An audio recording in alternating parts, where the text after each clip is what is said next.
시청자 여러분 안녕하십니까? 이슈를 더 쉽게 풀어드리는 더 뉴스 시작합니다. 제3지대에서 신당을 창당했거나 창당을 준비하고 있는 이른바 빅4 4인방이 한자리에 모여서 협력 가능성을 열었습니다. 여기에 비명계 4인방도 합류할지 여부가 주목되는데요. 여야가 충돌하고 있는 이태원 특별법 등 전국 현안도 자세히 짚어드리겠습니다. 식용을 목적으로 개를 사육하거나 도살하고 유통하는 것을 금지하는 이른바 개식용금지법이 오늘 국회를 통과할 걸로 보입니다. 어떤 내용이 담겼고 또 앞으로 어떻게 달라지는지 알아봅니다. 먼저 오늘의 주요 뉴스부터 보시겠습니다. 잠시 뒤 열리는 국회 본회의에 이태원 참사 특별법이 상정될 예정입니다. 여야의 막판 협상이 무산돼 야당 주도로 처리될 것으로 보입니다. 윤석열 대통령이 거부권을 행사한 이른바 쌍특검법은 여야 이견으로 재표결이 미뤄졌습니다. 수도권과 강원 지역에 많은 눈이 내리면서 대설주의보가 발령됐습니다. 예보대로 서울에 10cm 넘는 눈이 내리면 14년 만에 1월 최다 적설량을 기록하게 됩니다. 퇴근길 교통대란 우려에 서울시는 제설 2단계를 발령하는 등 비상 대응 체계를 가동했습니다. 총선을 앞두고 제3지대 움직임이 빨라지는 가운데 양향자 한국의 희망 대표의 출판 기념회에 이준석 전 국민의힘 대표와 이낙연 전 민주당 대표, 금태섭 새로운 선택 대표까지 한데 모여 빅텐트 구상에 힘을 실었습니다. 비명계 모임 원칙과 상식은 내일 탈당을 시사했습니다. 워크아웃을 신청한 태영그룹이 자구 노력이 부족하다는 비판이 잇따르자 추가 자구책을 내놨습니다. 필요하다면 지주사와 SBS 대주주 지분을 담보로 내놓겠다고 약속했는데 오너 일가 사제 출연을 늘리는 방안은 포함되지 않아 채권단이 어떤 평가를 할지 미지수입니다. 이재명 더불어민주당 대표를 습격한 혐의로 구속된 김모 씨의 신상 정보 공개를 결정하기 위한 위원회가 잠시 뒤에 열립니다. 범죄의 잔인성과 피해 정도, 공공의 이익 등 법적 요건을 충족하면 공개가 이루어집니다. 시중에 유통되는 글루타치온 제품 일부가 함량을 부풀려 표시한 걸로 나타났습니다. 온라인 쇼핑몰 제품 100개 가운데 절반 이상은 건강기능식품으로 오인하거나 효과가 있는 것처럼 과장 광고했습니다. 서울을 비롯해서 수도권과 강원에 대설주의보가 내려진 가운데 지금도 서울에는 눈이 계속되고 있습니다. 앞으로 눈구름은 계속 확대할 걸로 보여 퇴근길 교통 혼잡이 우려됩니다. 자세한 눈 상황과 전망은 기상캐스터 연결해서 알아봅니다. 고은재 캐스터. 네, 상암동 야외 스튜디오에 나와 있습니다. 네, 지금도 눈이 계속 오고 있는 거죠? 네, 그렇습니다. 보시는 것처럼 서울에는 한방눈이 쏟아지고 있습니다. 오늘 오전부터 서울 등 중부를 중심으로 눈이 이어지면서 현재 수도권과 강원에는 대설주의보가 발령 중인데요. 앞으로 서울에는 최고 10cm, 또 강원 산간에는 최고 20cm의 눈이 더 내려 쌓일 것으로 보입니다. 퇴근길에는 교통 혼잡이 우려되는 만큼 가급적 대중교통 이용해 주시는 게 좋겠습니다. 현재 레이더 화면부터 살펴보겠습니다. 눈구름이 유입되면서 서울 등 중서부를 중심으로 눈이 내리고 있고 눈발도 더 굵어지고 있습니다. 수도권과 강원에는 대설주의보가 발령됐고요. 그 밖에 내륙에도 대설 예비특보가 발령 중입니다. 내일까지 강원 산간에는 최고 20cm 이상, 그 밖에 경기와 강원 내륙, 충북 북부, 영남에도 많게는 15cm의 폭설이 쏟아지겠고요. 서울에도 최고 10cm 이상의 큰 눈이 예보됐습니다. 이 눈은 수도권에서는 오늘 늦은 밤부터, 그 밖의 지역은 내일 오전부터 차츰 그치겠고요. 영동과 충청, 영남에서는 오후까지 이어지는 곳도 있겠습니다. 내일 지역별 기온 살펴보면 서울 아침 기온 영하 2도, 낮 기온 6도 등 예년 기온을 웃돌면서 큰 추위는 없겠는데요. 다만 밤사이 내린 눈비가 얼어붙어서 도로가 미끄러운 곳이 많겠습니다. 서울 등 수도권에서 눈은 오늘 밤 늦게, 그 밖의 지역은 내일 오전부터 차츰 그쳐가겠고 영동과 충청, 영남에서는 오후까지 이어지는 곳도 있겠습니다. 눈이 그친 뒤에도 한파 수준의 심한 추위는 없을 전망입니다. 내일까지 폭설이 예보된 만큼 교통대란은 물론 미끄럼 사고 위험성도 무척 커지고 있습니다. 가시거리가 짧아지는 만큼 운전하신다면 평소보다 차간 거리를 2배 이상 유지해 주시는 게 좋고요. 속도도 절반으로 감속해서 운전하시기 바랍니다. 또 보행자는 낙상 사고에도 주의가 필요하겠습니다. 지금까지 서울 상암동에서 YTN 고은재입니다. 네, 계속해서 YTN 재난 보도 시스템 이다스로 전국적인 눈 상황 확인해 보겠습니다. 네, 오늘 서울에는 총 10cm의 대설이 예고됐는데 14년 만에 1월 대설이라고 합니다. 취재 기자 연결해서 알아봅니다. 정혜윤 기자. 네, 정혜윤입니다. 네, 지금 수도권, 강원 그리고 중부지방을 중심으로 눈이 내리고 있는데요. 전국적인 눈 상황은 어떻습니까? 네, 말씀하신 대로 서울뿐 아니라 경기와 강원 지역도 눈이 점차 강해지고 있습니다. 눈구름이 북서쪽에서 내륙으로 유입돼 중북부 지방에 영향을 주고 있기 때문인데요. YTN 재난보도 시스템 이다스로 지역별 현재 눈 상황부터 살펴보겠습니다. 먼저 한남대교 부근입니다. 서울 곳곳에 한방눈이 내리면서 한남대교 인근도 하얀 눈이 제법 쌓여 있는 모습입니다. 도로를 지나는데 아직까지는 큰 어려움이 없어 보이지만 곳곳이 젖어 있기 때문에 고가도로나 이면도로 지나실 때는 속도를 줄여서 이동해야 합니다. 다음은 중부 내륙선 여주시 구양리 부근인데요. 이 지역도 눈이 내리면서 주변에 눈이 제법 쌓인 모습이고 도로 곳곳이 젖어 있습니다. 차가 많지는 않지만 미끄러운 사고 위험이 커지고 있어서 주의 운전이 필요합니다. 마지막으로 강원도 원주시 제2영동선 판대 2교 부근인데요. 이 지역은 눈발이 강해지면서 이미 5cm 안팎의 눈이 내렸습니다.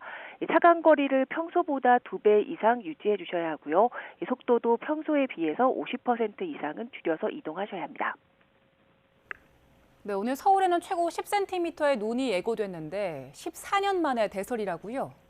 네, 그렇습니다. 서울에는 오늘 밤까지 총 10cm의 눈이 예고되는데요.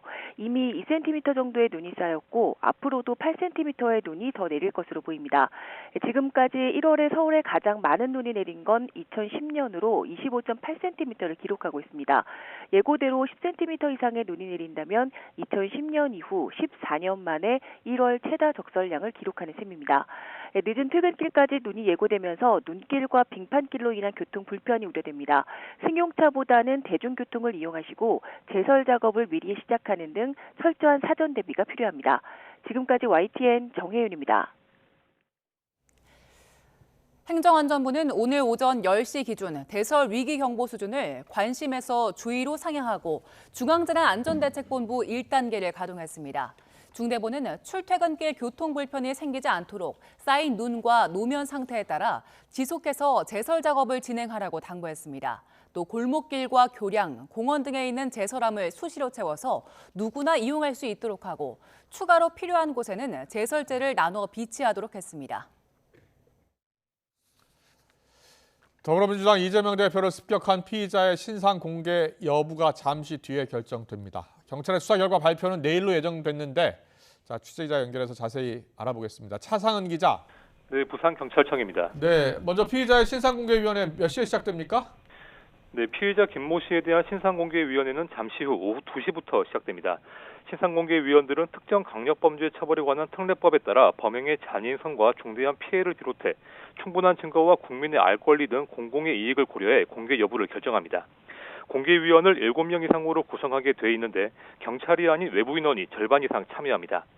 공개위가 김 씨의 신상 공개를 결정하면 경찰은 곧바로 김 씨의 이름과 사진 등을 공개할 예정입니다.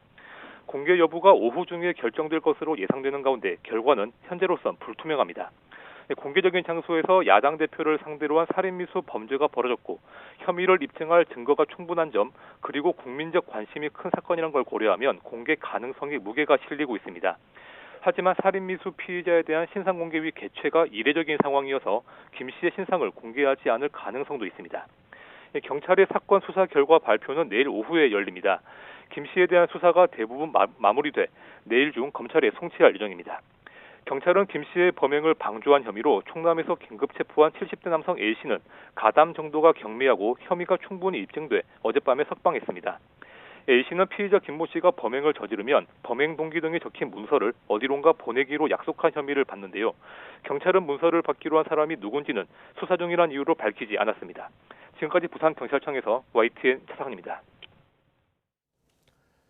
국무총리실 산하 대테러센터는 이재명 대표의 부상이 1cm 열상으로 경상 추정된다는 가짜뉴스의 발원지가 국무총리실로 드러났다는 민주당 주장에 대해서 현장에 있던 소방과 경찰 실무진이 작성한 것이라고 반박했습니다. 총리실 산하 대테러센터는 민주당이 언급한 문자는 지난 2일 이재명 대표가 습격당한 직후에 현장에 있던 소방과 경찰 실무진이 작성한 뒤 본청 상황실과 국무조정실 대테러센터 상황실에 보고한 문자라고 해명했습니다. 이어 실무진이 사건 현장에서 육안으로 파악해 신속하게 보고한 문자의 원문이기 때문에 이 대표의 생명이 당장 경각에 달렸는지 여부에 대한 판단이 담겨 있을 뿐 그 밖에 주관적인 판단이나 의학적인 소견이 담겨 있지 않았다고 설명했습니다. 오늘 12월 임시국회 마지막 본회의를 앞두고 여야가 이태원 참사 특별법 처리를 둘러싼 막판 협상이 결렬돼서 야당의 단독 처리가 예상됩니다. 윤석열 대통령의 거부권 행사로 국회로 돌아온 이른바 쌍특검법은 여야 간 이견으로 오늘 재표결이 불발됐습니다. 국회 연결합니다. 이준엽 기자. 네, 국회입니다. 네, 이태원 참사 특별법 가장 큰 쟁점이 뭐였습니까? 네, 앞서 여야가 줄다리기를 벌였던 건 특별조사위원회 설치 문제 때문입니다. 국민의힘은 조사 대상자가 자료 제출을 거부하면 압수수색 영장 청구를 의뢰할 수 있도록 하는 조항 등이 과도하다는 입장입니다. 반면 더불어민주당은 앞서 특검 실시 등을 양보한 만큼 특조위 권한을 완화할 경우 정확한 진상규명이 불가능할 거라며 맞섰습니다. 여야 원내 지도부는 막판 타결을 목표로 잠시 뒤 열릴 본회의 전까지 협상을 벌였지만 결국 불발됐습니다. 과반 의석을 가진 야당은 본회의에서 법안을 단독 처리하겠다는 방침입니다.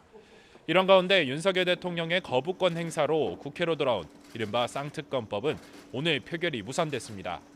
민주당은 국회는 사적으로 남용한 거부권을 돕는 거수기가 아니라며 윤 대통령에게 시간을 줄 테니 대국민 사과 뒤 법이 공포될 수 있도록 협조하라고 요구했습니다. 반면 국민의힘은 민주당이 법안 통과를 위해 패스트트랙을 지정해놓고 이제는 권한쟁의 심판을 거론하며 재표결을 지연시켜 참사를 정쟁화하고 있다고 비판했습니다. 과거에 이러한 사례도 있었습니다. 이승만 대통령과 박정희 대통령 시절에 거부권을 행사한 이후에 처리하고 공포한 바가 있습니다. 국회 다수당이 헌법과 법률을 무시하고 자신의 정략적 목표를 달성하기 위해 법적 틈새를 노리는 입법 폭주일 뿐입니다. 다만 여야가 합의한 주요 법안은 오늘 본회의 문턱을 넘을 예정입니다. 앞서 어제 본회의 통과 전 마지막 단계인 법제사법위를 통과한 우주항공청 설치법과 개식용 금지법이 대표적입니다. 우주항공청 설립 및 운영에 관한 특별법 제정안은 미 항공우주국 나사와 같은 역할을 할 기관을 과학기술정보통신부 산하에 설치하는 내용이 담겼습니다. 개식용 금지법 제정안에는 식용을 목적으로 개를 사육하거나 도살, 유통하는 행위 등을 금지하는 내용이 포함됐습니다. 네, 이제 4월 총선도 얼마 남지 않았습니다. 여야 정치권이 바쁘게 움직이고 있죠? 네, 우선 민주당의 비명계 의원 모임 원칙과 상식이 내일 탈당 선언을 시사했습니다. 조홍천 의원은 라디오 인터뷰에서 이재명 대표가 오늘까지 통합비상대책위원회 구성 요구에 답을 내놓지 않으면 탈당하겠다고 밝혔습니다. 통합비대위는 이재명 대표의 사퇴를 전제로 하는 만큼 이 대표가 이를 받아들일 가능성은 작습니다. 오늘 국회에서 열린 조 의원의 출판 기념회에서는 동료 의원들 일부가 축사를 통해 탈당을 만류하기도 했는데요. 이재명 대표는 피습 사건 이후 여전히 직접 면회가 어려운 상태로 회복에 집중하고 있지만 측근을 통해 원칙과 상식을 설득하는 노력은 이어가는 것으로 전해졌습니다. 국회에서는 한국의 희망 양향자 대표의 출판 기념회 행사도 열렸는데 제3지대 인사들이 한자리에 모였습니다. 이준석 전 국민의힘 대표와 이낙연 전 민주당 대표 등 두 전직 양당 대표와 새로운 선택 금태섭 공동대표까지 참석했습니다. 참석한 이들 인사는 축사에서 일제히 서로의 생각에 대한 공감대를 강조하며 제3지대 빅텐트 구상의 가능성을 열어두는 듯한 발언을 이어갔습니다. 양당의 철옹성 같은 기득권 구조를 깨지 않고는 대한민국이 주저앉겠다라는 절박한 위기의식을 가지고 이 자리에 우리가 모여 있습니다만은 우리가 가진 과학기술이나 미래에 대한 동질성만으로도 저희는 이미 같은 꿈을 꿀 수 있는 동지의 자격을 넘어섰다. 전 이렇게 오늘 확언하겠습니다. 이런 가운데 국민의힘 한동훈 비상대책위원장은 충북 지역과 불교계 표심을 겨냥한 외연 확장 행보를 이어가고 있습니다. 대한불교 천태종 총본산인 충북단양 구인사를 방문해 총무원장인 덕수 스님을 예방하고 법회에 참석했습니다. 상월 원각 대조사 찬신 112주년을 맞아 대조사의 날을 낮추고 남을 높이는 배려와 존중의 뜻이 곳곳에 퍼지길 바란다고 밝혔습니다. 지금까지 국회에서 전해드렸습니다. 김상민 전 서울중앙지방검찰청 부장검사가 4월 총선 출마를 선언하면서 사직서 제출 이후는 공직 후보자로서의 행보라고 주장했습니다. 김 전 부장검사는 오늘 오전 창원시청에서 22대 총선 출마 기자회견을 열고 자신은 현직 검사지만 검사로서 활동을 전혀 하고 있지 않다고 설명했습니다. 지난해 추석을 앞두고 지인들에게 자신은 뼛속까지 창원 사람이란 내용의 문자 메시지를 돌린 데 대해선 자신을 응원해주는 고향 선후배에게 보낸 의례적인 문자라고 해명했습니다. 어제 국민의힘 김웅 의원이 총선 불출마를 선언했죠. 지금 국민의힘은 민주적 정당이 아니라면서 국민들께 표를 달라 할 수 없다고 밝혔는데요. 국민의힘 초선 의원으로는 불출마를 선언한 첫 사례입니다. 우리 당이 가야 할 곳은 대통령의 품이 아닙니다. 우리 국민의힘이 가야 할 곳은 우리 사회 가장 낮은 곳입니다. 민주당에서도 초선 의원들의 불출마 선언이 이어졌는데요. 오영환 의원을 시작으로 강민정, 홍성국, 이탄희 의원까지 22대 총선에 출마하지 않겠다고 한 여야 초선 의원은 모두 5명입니다. 21대 영입 인사였던 오영환 의원, 지난해 4월 가장 먼저 불출마 선언을 했죠. 우리 정치는 상대 진영을 누가 더 효과적으로 오염시키는 게 승패의 잣대가 됐다고 비판하면서 다시 소방공무원 시험을 보겠다고 했습니다. 오로지 진영 논리에 기대어 상대를 악마화하기에 바쁜 국민들께서 외면하는 정치 현실에 대해 책임 있는 한 명의 정치인으로서 결국 아무것도 바꾸지 못했습니다.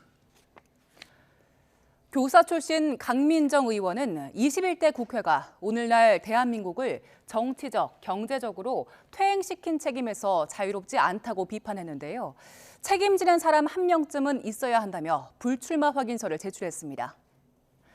지난달 13일에는 2명의 초선 의원이 불출마를 선언했습니다. 판사 출신 이탄희 의원은 현행 연동형 비례대표제를 유지해야 한다고 호소했고요.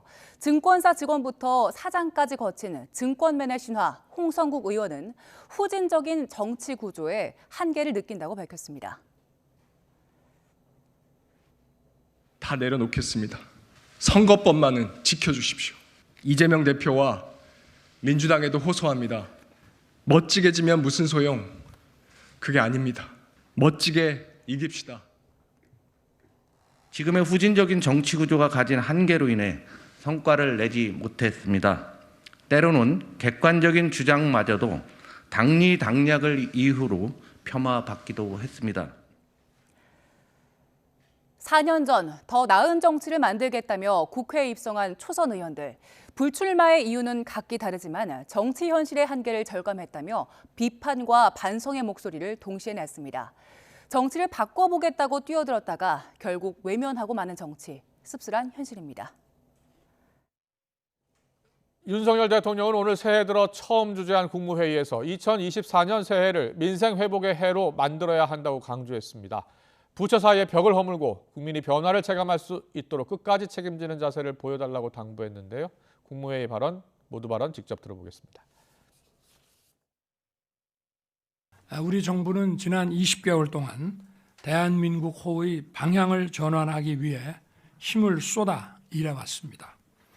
이제 속도를 더욱 높여서 새해를 대한민국 재도약의 전환점으로 만들어야 합니다. 모든 부처가 국민 앞에서 벽을 허물고 원팀이 되어 신속하고 확실하게 과제들을 해결해 나가기 바랍니다. 무엇보다 2024년 새해를 민생 회복의 해로 만들어야 합니다. 국가안보실이 경제안보를 담당하는 3차장을 새로 만들고 왕윤종 현 경제안보 비서관을 승진 발령할 예정입니다. 신설되는 국가안보실 3차장은 경제안보와 과학기술, 사이버안보 등을 담당하며 산하의 경제안보 비서관실과 사이버안보 비서관실을 두게 됩니다. 국가안보실은 윤석열 정부 들어 처음 추진되는 이번 직제 개편에 대해 지정학적 리스크 심화 등 우리 경제 안보를 둘러싼 도전에 효과적으로 대응하기 위한 것이라고 설명했습니다. 태영그룹이 워크아웃 신청 때 약속한 4가지 자구책을 이행하기로 한 데 이어 추가 자구책을 내놨습니다. 윤세영 창업회장은 태영건설을 꼭 살리겠다며 필요하다면 TY홀딩스와 SBS의 대주주 지분을 채권단에 담보로 내놓겠다고 말했습니다. 자세한 내용은 취재기자 연결해서 알아봅니다. 이형원 기자. 네, 산업은행입니다. 네, 태영 측이 결국 추가 자구안을 발표했는데 어떤 내용입니까? 네, 3시간 전쯤이죠. 오늘 오전 11시쯤 추가 자구안을 내놨습니다. 지난 3일 채권단 설명회 자리에서처럼 이번에도 윤세영 창업회장이 직접 나섰습니다. 윤 창업회장은 심려를 끼쳐 죄송하다며 약속 이행을 거듭 강조했습니다. 윤 창업회장이 입장문을 발표한 뒤 아들인 윤성민 태영그룹 회장이 추가 발언을 이어갔는데요. 이번 발표에서 가장 눈에 띄는 대목은 오너 일가가 가진 지주사와 계열사 지분을 내놓겠다는 의지를 보였다는 점입니다. 윤 회장 발언입니다. 모든 분들께 피해가 최소화되도록 모든 노력을 다하도록 하겠습니다. 태영건설을 살리기 위해 필요하다면 TI홀딩스와 SBS 보유 지분도 담보로 제공하고 기존 자구 노력을 충실히 수행하면서 그래도 부족하다면 대주주 지분을 담보로 내놓겠다고 밝힌 건데요. 구체적으로 기존 자구안으로 오는 4월까지 유동성 부족 문제가 해소될 것으로 본다며 만약 해결되지 않는다면 TY홀딩스와 SBS 주식을 담보로 태영건설을 꼭 살리겠다고 강조했습니다. 윤성민 회장 지분을 포함해 대주주들이 가진 TY홀딩스 지분은 33.7%에 달합니다. 그동안 채권단은 추가 자구책으로 대주주 지분 매각이나 담보 제공을 강하게 요구해왔습니다.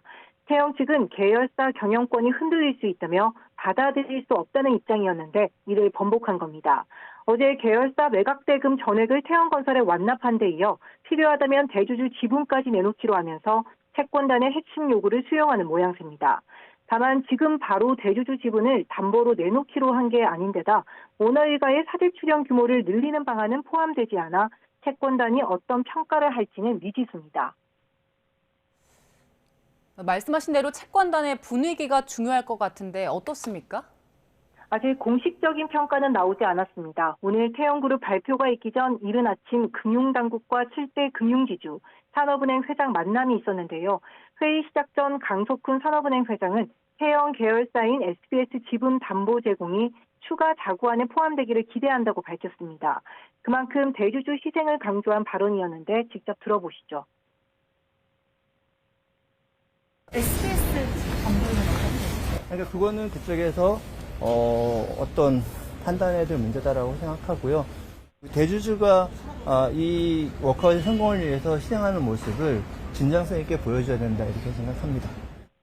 산업은행 등 주요 채권단이 오늘 태영 측이 내놓은 추가 자구안을 진정성이 있다고 본다면 워크아웃은 급물살을 탈 것으로 보입니다. 이복형 금융감독원장도 이를 전제로 최대한 지원하겠다는 의사를 밝혔습니다. 당국도 채무자와 채권단의 합의에 기초한 워크아웃 추진을 뒷받침하면서 복잡한 이해관계가 원활히 조율될 수 있도록 필요한 조정자 역할을 다해갈 것입니다. 결국 오늘 채권단이 내놓을 평가가 오는 11일 워크아웃 개시 여부를 가늠해볼 중요한 단서가 될 것으로 보입니다. 지금까지 산업은행에서 전해드렸습니다. 전해드린 것처럼 태영그룹이 오는 11일로 예정된 채권단 협의회에서 워크아웃을 개시할 수 있을지 관심입니다. 워크아웃이 부결되면 법정 관리에 들어가게 되는데요. 이 두 절차 어떤 차이가 있을까요? 워크아웃과 법정 관리는 기업의 문제를 해결하기 위해 법원이 개입하는지 여부로 갈립니다. 먼저 워크아웃은 해당 기업이 주도적으로 해결하는 건데요. 금융기관과 협의를 통해 기업 재무 구조를 개선하는 작업을 합니다. 이 과정에서 금융기관이 부채 상환 유예나 금전 지원 등을 하는데 이를 위해선 채권단 75%의 동의가 필요합니다. 그동안 채권단이 태형그룹을 향해 진정성 있는 자구책을 마련하라고 한 배경이 여기에 있습니다. 만약 태형그룹이 채권단의 동의를 충분히 받지 못한다면 법정관리 수순에 들어가게 되는데요. 이 경우 법원에서 지정한 제3자가 기업활동 전반을 대신 관리하게 됩니다. 정식 용어로는 회사 정리 절차라고도 부릅니다. 기업 자체 노력을 배제한 상황에서 포괄적으로 채무를 조정하는 작업에 들어가게 되는데요. 이 과정에서 법원 결정에 따라 기업 파산 절차로도 이어질 수 있습니다. 이틀 뒤 태형그룹이 어떤 운명을 맞게 될지 이목이 쏠립니다. 반도체 경기가 회복하고 중국으로의 수출 부진이 완화하면서 지난해 11월 경상수지가 7달 연속 흑자를 기록했습니다. 다만 장기간 이어진 반도체 불황 여파는 삼성전자의 지난해 잠정 영업 실적에서 여실히 드러났습니다. 취재기자 연결해서 자세히 알아봅니다. 나연수 기자. 네, 경제부입니다. 네, 경상수지가 국제교역의 최종 성적표로 불리는데 또 흑자를 기록했네요. 한동안은 불황의 흑자로도 불렸는데 내용면에서도 개선됐습니까? 네, 한동안 수출보다 수입 마이너스가 커서 나온 흑자였다면 이번에는 반도체 수출에서 기다리던 반등 신호가 나왔습니다. 지난해 11월 경상수지는 40억 6천만 달러 흑자로 지난해 5월 흑자 전환한 이후 7개월째 흑자 흐름을 기록했습니다. 가장 큰 비중을 차지하는 상품 수지는 70억 1천만 달러 흑자로 특히 수출이 지난해 같은 달보다 7% 늘면서 2달 연속 오름세를 이어갔습니다. 승용차가 호조를 지속한 가운데 반도체가 드디어 증가로 전환됐습니다. 통관 기준으로 2022년 7월 이후 16개월 만에 반등입니다. 여기에 미국과 동남아, 일본 등으로의 수출이 늘고 중국으로의 감소세가 둔화한 영향도 받았습니다. 수출은 한 달 앞선 지난해 10월 1년 2개월 만에 증가 반등한 뒤 그 흐름을 이어가고 있습니다. 다만 지난해 1월부터 11월까지의 수출 총액은 아직 2022년 같은 기간 총액보다는 8.5%가량 낮은 수준입니다. 반대로 수입은 지난해 같은 달보다 8% 줄었습니다. 원자재 감소세가 이어지고 자본재와 소비재 감소폭이 커진 영향입니다. 서비스 수지는 한국을 찾는 동남아와 중국 관광객이 줄어든 반면 출국하는 우리 국민은 늘어 적자 폭이 커졌습니다. 우리 국민이 해외에서 번 돈에서 외국인이 우리나라에서 번 돈을 뺀 본원소득 수지는 배당 수입은 감소한 반면 분기 배당 지급이 크게 늘어난 영향으로 1억 5천만 달러 적자로 돌아섰습니다. 네, 반도체 수출이 개선됐다니 반가운 소식인데요. 마침 오늘 삼성전자의 잠정 영업이익이 나왔다고요? 네, 반도체 수출 사정이 나아지고 있지만 지난해 바닥을 쳤던 업황 여파가 고스란히 반영됐습니다. 삼성전자는 지난해 영업이익이 6조 5,400억 원으로 2022년보다 84.92% 감소한 것으로 잠정 집계됐다고 공시했습니다. 매출은 258조 1,600억 원으로 1년 전보다 14.58% 감소한 것으로 나타났습니다. 삼성전자 연간 영업이익이 10조 원을 밑돈 건 2008년 글로벌 금융위기 이후 15년 만입니다. 4분기 영업이익은 2조 8천억 원으로 1년 전 4분기보다 35.03% 줄었고 매출은 67조 원을 기록해 4.91% 감소했습니다. 3분기 연속 실적 개선 흐름은 이어가고 있지만 영업이익은 3조 7천억 원대로 전망한 시장 기대에는 미치지 못했습니다. 예상치를 밑돈 실적에도 불구하고 삼성전자 주가는 초반에 소폭 상승했지만 역시 지금은 어제 종가보다 2% 이상 내려간 상태입니다. 지금까지 경제부에서 전해드렸습니다. 개막을 앞둔 올해 CES의 최고 화두는 바로 전 산업을 휩쓸고 있는 인공지능 열풍입니다. 사전 행사에서 이번 CES의 주요 전시 계획을 공개한 주요 기업들은 AI야말로 혁신의 중심이라고 강조했습니다. 라스베이거스에서 김태민 기자가 보도합니다.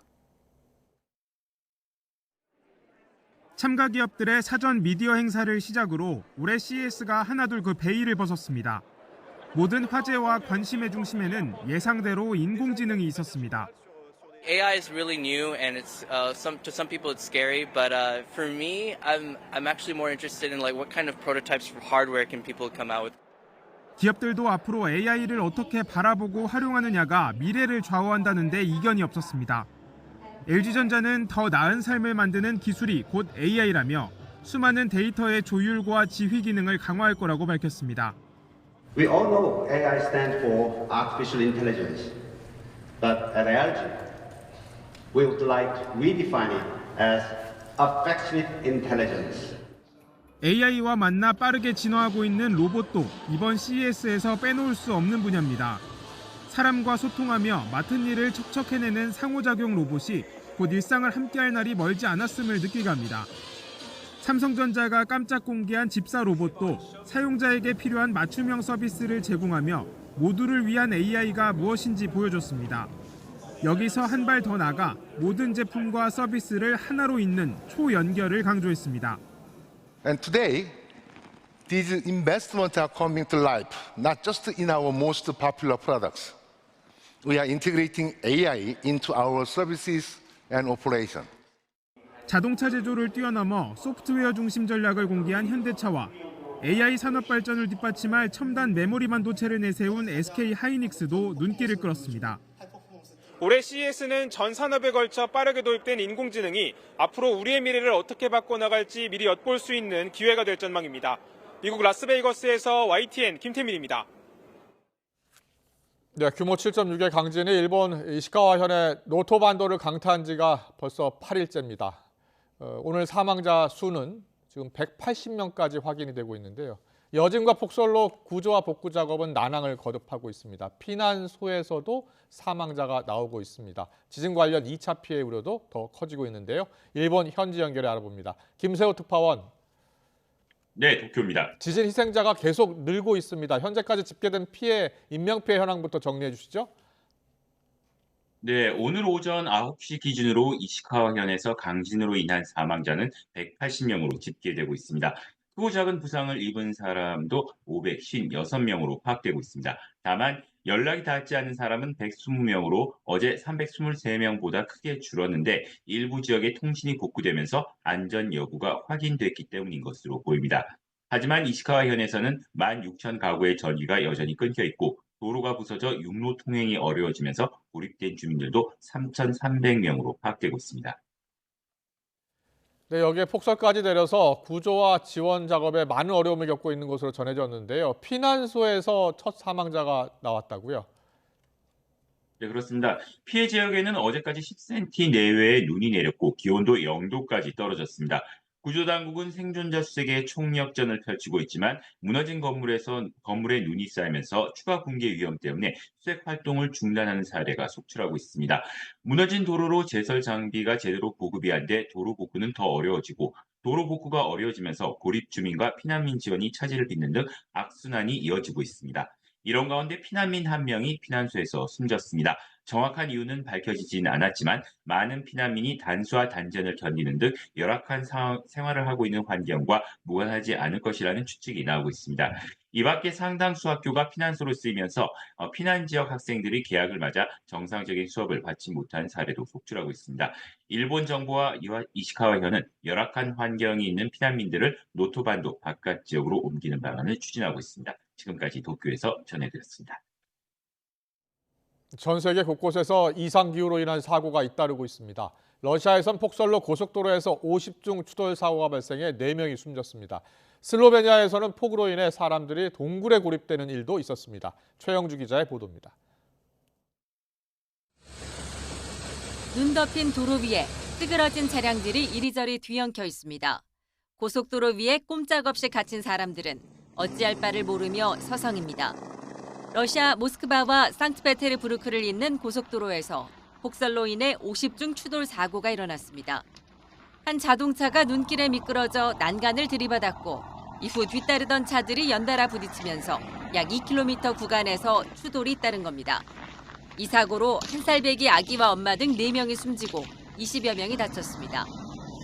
На месте работают сотрудники госавтоинспекции, следственно-оперативная группа, сотрудники МЧС, сотрудники скорой медицинской помощи. Обстоятельства и причины ДТП выясняются. 영하 30도를 밑도는 날씨 속에 러시아에선 한파로 인한 사망 사고도 있었습니다. 조부모와 산책을 하고 돌아온 3살 아이가 추위로 인한 급성 알레르기로 숨졌습니다. 이례적인 한파에 모스크바와 상트페테르부르크엔 황색 경보가 발령됐습니다. Ну, такого, наверное, мороза нет. Давно мы не видели такого мороза. Ну, ничего. Мы ко всему привыкли. И к дождям зимой, и к снегу в мае. Так что все нормально. 반면 슬로베니아에서는 폭우로 인해 불어난 물로 5명이 동굴에 고립됐다 이틀 만에 구조됐습니다. 이들 여행객과 안내원 등 5명은 지난 6일 갑작스레 폭우가 내리면서 동굴에 갇힌 것으로 알려졌습니다. 유럽을 비롯한 전 세계 곳곳이 이상 간파와 눈폭풍, 돌발 홍수로 몸살을 앓는 가운데 극단적인 기후변화로 인한 사고도 잇따르고 있습니다. YTN 최영주입니다. 오늘 국회에서는 식용 목적으로 개를 사육하거나 도살하고 유통하는 것을 금지하는 이른바 개식용 금지법이 본회의에서 의결될 예정입니다. 네, 환영하는 동물보호단체와 달리 육견협회는 용산에 개 200만 마리를 풀겠다면서 반발하고 있는데요. 개 식용 금지법 내용은 무엇이고 또 앞으로 어떻게 달라지는지 양지민 변호사와 자세히 알아보겠습니다. 어서 오세요. 안녕하세요. 네, 여야 합의로 통과시키기로 했으니까 곧 통과될 것 같은데요. 개 식용 금지법 먼저 어떤 내용이 담겼습니까? 네, 우리가 일명 개 식용 금지법이라고 이야기를 하는데요. 네. 정식 명칭은 개 식용 목적의 사육, 도살 및 유통 등 종식에 관한 특별법 제정안입니다. 예. 그래서 특별법 형태로 이제 제정안이 지금 올라가 있는 상황인 것이고요. 예. 만약에 이제 통과가 된다면 공포하면서 사실은 이제 법이 시행되지만 네. 실질적으로 유예 기간을 줍니다. 처벌 조항, 그러니까 벌칙 조항에 대해서는 3년의 이제 유예 기간을 주는 것이고요. 네. 왜냐하면 우리가 식용 목적으로 개를 도살할 경우에는 3년 이하의 징역 또는 3천만 원 이하의 벌금에 처한다라는 내용이 들어가 있거든요. 예. 그동안 개식용 금지법을 놓고서 동물보호단체는 빨리 이 법을 시행해야 한다라고 했지만 또 육견협회에서는 안 된다, 이 생업이 달려있다라는 입장 아니었습니까? 맞습니다. 양측의 입장이 굉장히 팽팽하고요. 예. 방금 전까지도 사실 굉장히 좀 논쟁이 있는 그런 인터뷰도 사실 제가 봤는데 예. 육견협회 측에서는 일단은 직업의 자유를 침해하는 것이다라고 이야기를 하고 있습니다. 일방적으로 이렇게 개 식용을 금지하는 것은 정부와 입법부의 권력 남용이다라는 이제 이야기까지 나오고는 있는 상황이고요. 예. 일단은 모든 우리 국민은 기본적으로 내가 먹고 싶은 것을 먹고 싶은 일종의 먹을 권리, 기본권이라는 것이 있는데 이것을 과도하게 제한하고 침해하는 것이다라고 주장을 하고 있습니다. 예. 반면에 이제 동물보호단체의 경우에는 사실은 우리나라가 굉장히 좀 기형적으로 개 식용 산업이 발달을 해 있고 예. 그것이 굉장히 음지에 있는 산업이기 때문에 단체뿐만 아니라 시민 개개인이 목소리를 내서 이러한 문화 자체를 좀 바꿔야 된다라고 이야기를 하고 있습니다. 그리고 이제 우리가 이런 동물에 대한 우리 인식의 변화라든지 이런 것들을 고려한다면 지금 시기야말로 개 식용에 대해서 아예 전면적으로 금지하는 것이 적절한 시기가 아니겠느냐라고 이야기를 하고 있는 상황입니다. 그렇군요. 예. 네. 앞서 말씀을 해주셨는데 이게 3년 동안 유예 기간이 있다면서요. 그러면 그 3년 동안은 단속은 아예 진행이 안 되는 겁니까? 일단은 단속보다는 계도 내지는 이제 이렇게 단속을 할 것이다라고 단속의 예고 그리고 홍보가 이루어질 것으로 보입니다.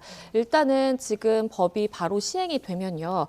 사육 농장주라든지 아니면 이러한 도축 관련된 산업에 종사하는 업주라든지 아니면 식당 주인 같은 경우에 지자체 신고를 해야 되거든요. 그러면 사실 3년이라는 유예 기간 동안 우리나라에 얼마나 많은 이제 사람들이 이 관련 업에 종사를 하고 있는지가 아마 추산이 될 것으로 보이고요. 그러한 실태 조사라든지 아니면 전수 조사가 있으면 그것은 이제 지원으로 연결이 됩니다. 왜냐하면 사실은 개인의 이제 재산권이라든지 이것이 갑자기 좀 업종 변경을 해야 된다면 침해되는 이제 상황이 그렇죠. 발생할 수가 예, 있잖아요. 그렇기 때문에 일단은 자진적으로 신고를 하게 하고 정부에서도 이제 전수 조사를 통해서 얼마만큼의 좀 지원이 이루어질지에 대해서도 대략적 추산을 하는 그런 시간이 이제 3년 동안 걸릴 것으로 보입니다. 네. 지금도 개를 도축하거나 또 사육하거나 유통하는 것은 금지돼 있습니까? 네, 맞습니다. 예. 사실은 우리가 개 식용에 대해서 명확하게 언급한 특별법이 없을 뿐이지 예. 관련 법률에서는 사실상 개를 도축하는 행위는 사실 불법이 식용 맞습니다. 목적은 안 된다는 거죠. 맞습니다. 예. 그러니까 우리가 동물 인권, 동물의 이제 동물 보호 차원에서 좀 접근을 한다면 예. 사실은 동물보호법에 따라서 개를 굉장히 뭐 잔혹하게 도축한다라든지 아. 그런 것 자체가 이제 금지가 되는 것이고요. 예.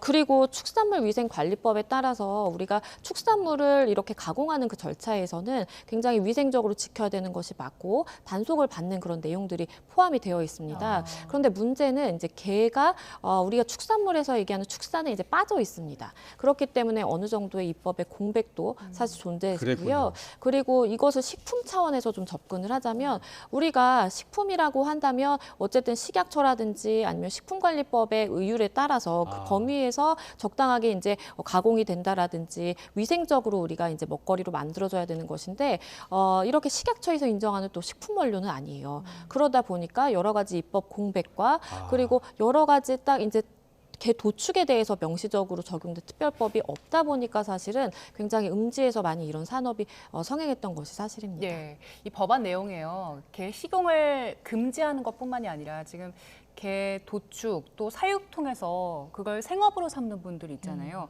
이분들 지원하는 내용은 어떤 게 들어가 있습니까? 일단은 신고한 자에 대해서 업종 전환이라든지 폐업을 하게 될 때 정부가 지원해야 되는 내용이 이제 담기기는 했습니다. 그런데 이제 당사자들과의 입장 차이가 문제인 것 같아요. 예. 일단은 이제 생업에 이렇게 종사하시는 분들의 입장은 한 마리당 1년의 소득을 한 40만 원 정도로 계산을 했을 때 우리가 5년 정도 하면 한 200만 원씩 한 마리당 200만 원씩 지금 우리가 보상을 받아야 되겠다라고 이야기를 하고 그런 있고요. 입장 차가 있는 거군요. 그렇죠. 예. 그리고 이제 식당을 운영하시는 분들은 나는 이러한 업종을 계속해서 영위할 수 있을 줄 알고 내가 인테리어 비용이라든지 여러 가지 식당 임대차 계약을 체결했다라든지 이런 비용들이 다 들어갔는데 이런 것도 다 정부에서 책임을 져야 되는 거 아니냐라고 이야기를 하고 있는데요. 예. 정부는 그러한 보상까지는 우리가 해줄 수 없고 단순히 지원까지만 가능하다라고 하는 입장이어서 사실은 굉장히 입장 차를 좁히는 데에도 좀 시간이 소요되지 않을까 싶습니다. 그렇군요. 네. 그리고 사실 공식적으로는 보신탕 판매가 1984년부터 금지됐었죠. 맞습니다. 예. 그때 당시에 이제 88 올림픽을 앞두고 이제 보신탕을 우리가 먹는 거니까 개를 식용으로 먹는 것이 이제 외국에서 보기에 문화적으로 굉장히 좀 안 좋아 보일 수 있다라고 해서 보신탕을 금지하는 이제 내용도 사실은 추진이 됐었는데 네네. 그 올림픽 이후에 조금 흐지부지된 경향이 있습니다. 예. 그러면서 사실은 그때 당시에 다 문을 닫았던 식당들이 시간이 조금 지나서는 다 이렇게 또 영업을 개시하고 네. 이러면서 지금까지 사실 이어온 측면이 있죠. 예, 그렇군요. 말씀하신 예. 대로 그 84년부터 일단 법적으로 금지가 됐는데도 계속해서 뭐 개를 먹고 이런 일들이 일어났잖아요. 근데 이번에도 몰래 개 도축하고 식용하는 경우 처벌 자체가 좀 어려울 것 같은데 이 실효성은 어떻게 보세요? 일단은 지금보다 이 산업 자체가 굉장히 이제 줄어들고 예. 그리고 없어지는 단계로 접어드는 것은 맞을 것 같은데요. 예. 그런데 이 법안 자체가 굉장히 실효성이 있다라고 평가를 받으려면 말씀해 주신 것처럼 어떻게 단속을 할 것인지부터 그리고 우리가 조금 불명확한 부분은요. 도축이라든지 이런 것을 금지를 하는데 식용까지도 모든 것을 우리가 금지할 것인가? 그것은 개인의 자유와 충돌되는 부분이 없는지 또 사실은 또 생각해 봐야 될 문제이기는 합니다. 예. 말씀드린 것처럼 이것은 개 식용을 목적으로 해서 영업을 하는 사람들. 그러니까 내가 경제적 수익을 위해서 식용 목적의 사육이라든지 아니면 개를 식용 목적으로 판매한다라든지 이런 걸 처벌하는 이제 법률인데요. 예. 그러면 내가 개인으로서 그냥 개를 식용하는 것조차 우리가 금지를 할 것인지 이 부분과의 조금 충돌 내지는 불명확한 부분이 있습니다. 그렇기 때문에 이것까지 어떻게 법률 내용으로 포섭을 할지 아니면 그것은 개인의 자유에 맡길 것인지 예. 이 부분에 대한 사실 논의도 더 나아가야 된다고 그렇군요. 생각합니다. 예. 그런데 보니까 개를 식용으로 하는 그 국가들이 더 있잖아요. 그런 국가들 보니까 필리핀, 태국, 싱가포르, 다 식용금지법 만들었나 보더라고요. 맞습니다. 전 세계적으로 어떻습니까? 일단은 개 식용을 금지하는 것은 세계적인 추세인 것 같습니다. 예. 말씀해 주신 것처럼 홍콩이나 싱가포르 등지의 많은 아시아 국가들도 과거에는 개를 식용으로 하는 문화가 있었음에도 불구하고 이것은 금지하는 것이 맞다라고 해서 다 이제 개 식용 금지법 내지는 비슷한 법률이 존재를 하고요. 심지어 중국이나 인도네시아도 지금 식용을 금지하는 방향으로 나아가고 있습니다. 네. 그렇기 때문에 우리나라가 이렇게 개 식용 금지에 대해서 특별법을 제정하고 나아가는 것도 세계적인 추세에 맞는 것은 사실입니다. 네.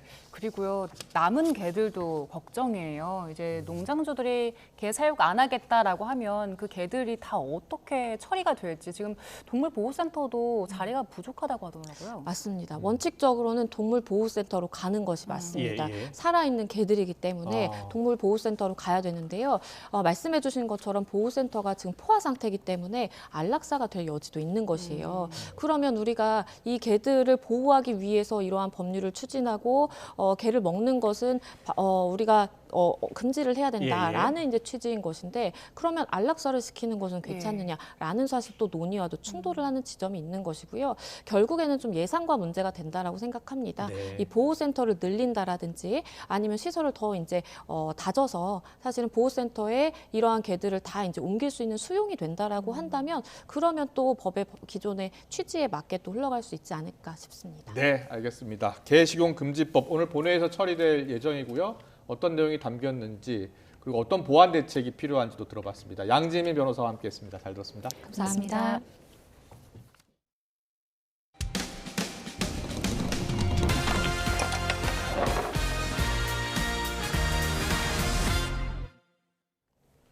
골프를 즐기는 인구가 늘어나면서 홀인원에 성공하면 보상을 해주는 보험 상품을 찾는 사람들도 늘고 있습니다. 홀인원 기념으로 동료들에게 한턱을 내는 관리로 인해서 뜻하지 않게 비용이 발생하기 때문인데요. 정식 보험이 아닌 경우 약속한 돈을 제때 받지 못하는 등 피해가 발생해 주의가 필요합니다. 김태원 기자입니다. 샷 한 번에 공을 홀컵에 집어넣는 홀인원을 하면 최대 200만 원을 준다는 상품에 가입한 김모 씨. 다달이 몇천 원만 내면 돼 부담도 적고 유명 코미디언과 골프 선수들이 광고에 나와 별 의심 없이 돈을 냈습니다. 가입한 지 1년여 만인 지난해 7월 마침내 홀인원에 성공했지만 반년이 지난 지금까지도 돈은 들어오지 않았습니다. 3개월을 기다렸는데도 답변이 없어서 그 뒤부터는 지금 3개월 동안은 완전 답이 하나도 없고 완전히 농락당하는 느낌? 다른 업체에서 운영하는 비슷한 상품에 가입해 지난해 6월 상금을 신청한 A씨도 사정은 마찬가지. 기다리는 것 말곤 할 수 있는 게 없어 그저 답답할 뿐입니다. 몇 푼 되지도 않은 거 알고 민사소송을 한다? 이건 몇천 명이 모여서 같이 하지 않는 이상은 해봐야 무의미하다는 생각이 들고. 이에 대해 업체 관계자는 애초 예상보다 홀인원 신청이 많아 상금 지급이 밀리고 있는 건 사실이라고 인정하면서도 지금까지 접수된 건은 내년 상반기까지 모두 지급할 방침이라고 해명했습니다. 문제는 이런 상품들이 겉보기와 다르게 실제로는 보험이 아니라는 점입니다. 보험사로 등록되지 않은 일반 업체들인데다 일반 보험업체에서 출시한 상품들과도 운영 방식에 차이가 있습니다. 게다가 정식 보험이 아니다 보니 업체가 약속한 돈을 주지 않더라도 금융당국이 과태료나 과징금을 강제할 법적 근거가 없습니다. 금감원이나 금융위원회 이런 데 소관 사항은 아니고 행정 처분을 하기는 좀 힘들어 보입니다. 계약을 할 때 약관의 내용을 좀 꼼꼼하게 좀 읽어볼 필요가 있다. 홀인원 상품 판매업체 대표가 잠적해 약속한 4억 원을 받지 못했다며 50여 명이 고소하는 등 관련 피해가 이어지고 있습니다. 현재로선 법의 사각지대에 있는 만큼 정식 보험사에서 출시한 상품이 아니라면 가입할 때 꼼꼼히 살펴야 피해를 막을 수 있습니다. YTN 김태원입니다. 대형 입시 업체 사설 모의고사에 출제된 외국 서적의 영어 지문이 2023학년도 수능에 출제된 것과 비슷한 시기에 EBS 수능 교재 감수본에도 실렸던 것으로 알려졌습니다. 교육계에 따르면 감사원은 2023학년도 수능 영어 23번 지문이 그해 일타 강사의 사설 모의고사와 EBS 교재 감수본에 들어간 경위를 파악하고 있습니다. EBS 교재 최종본에서는 제외됐지만 국내 출판된 적 없는 서적의 영어 지문이 수능과 EBS 교재 일타 강사 모의고사에 공통으로 출제된 것은 이례적이라는 지적이 나옵니다. 문재인 전 대통령의 사위였던 서모 씨의 타이 이스타젯 특혜 채용 의혹을 수사 중인 검찰이 대통령 기록관에 대한 압수수색에 나섰습니다. 검찰은 지난 2018년 이상직 전 의원이 중소벤처기업진흥공단 이사장에 임명되는 과정에 청와대가 개입한 정황이 있는지 들여다보는 걸로 전해졌습니다. 검찰은 이 전 의원의 중진공 이사장 임명과 문 전 대통령 전 사위 서모 씨의 타이 이스타젯 채용 간의 관련성을 수사하고 있습니다. 오늘 오전 8시 40분쯤 충남 태안군의 한 주택 앞에 세워진 차량 안에서 40대와 30대 부부 9살 딸이 숨진 채 발견됐습니다. 현장에서 발견된 유서에는 딸이 아파 힘들고 경제적으로도 어려웠다는 내용이 담겨 있었던 것으로 전해졌습니다. 경찰은 일단 범죄 혐의점은 없는 것으로 보고 정확한 사고 경위를 더 확인하기로 했습니다. 어린이 보호구역에서 초등학생이 트럭에 치여 중상을 입는 사고가 발생해 경찰이 수사에 나섰습니다. 70대 남성 A씨는 어제 오후 3시 50분쯤 서산시 읍내동에 있는 한 초등학교 근처 사거리에서 1톤 트럭을 몰고 좌회전하다 길을 건너던 9살 남학생을 덮쳐 다리뼈 골절 등 중상을 입힌 혐의를 받습니다. 오늘 아침 7시쯤 서울 숭인동에서 1톤 트럭이 앞서가던 버스를 들이받았습니다. 50대 트럭 운전자는 목 통증 등을 호소해 병원으로 옮겨졌고 버스에 타고 있던 기사와 승객 한 명은 크게 다치지 않았습니다. 경찰은 트럭이 눈길에 미끄러져 사고가 난 것으로 보고 정확한 경위를 조사하고 있습니다. 시중에 유통 중인 글루타치온 일부 제품이 함량을 실제보다 많이 부풀려 표시하거나 건강기능식품으로 착각할 수 있게 광고하고 있는 걸로 나타났습니다. 한국소비자원이 국내 온라인 쇼핑몰에서 판매 중인 필름형 글루타치온 식품 20개를 조사한 결과 글루타치온 함량을 표시한 7개 제품 중 5개의 실제 글루타치온 함량이 표시 광고한 수치의 절반에 불과한 걸로 조사됐습니다. 앞으로 민간이나 가정, 어린이집, 영아반의 정원이 부족해도 영아반을 운영할 수 있게 정부가 일부 보육료를 지원합니다. 보건복지부는 저출산 해결을 위해 이달부터 어린이집 영아반 인원이 정원의 절반을 넘으면 나머지 부족한 인원에 대해선 일부 지원금을 제공한다고 밝혔습니다.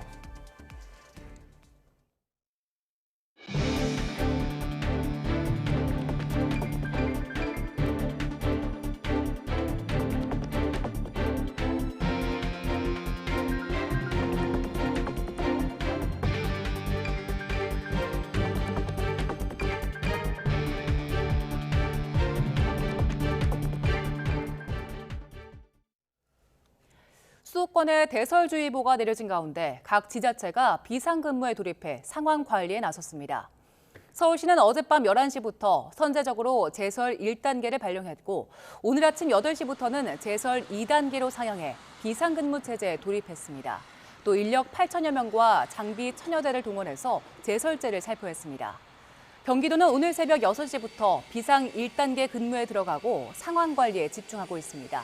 인천시는 어젯밤 9시부터 비상 1단계 근무 중입니다.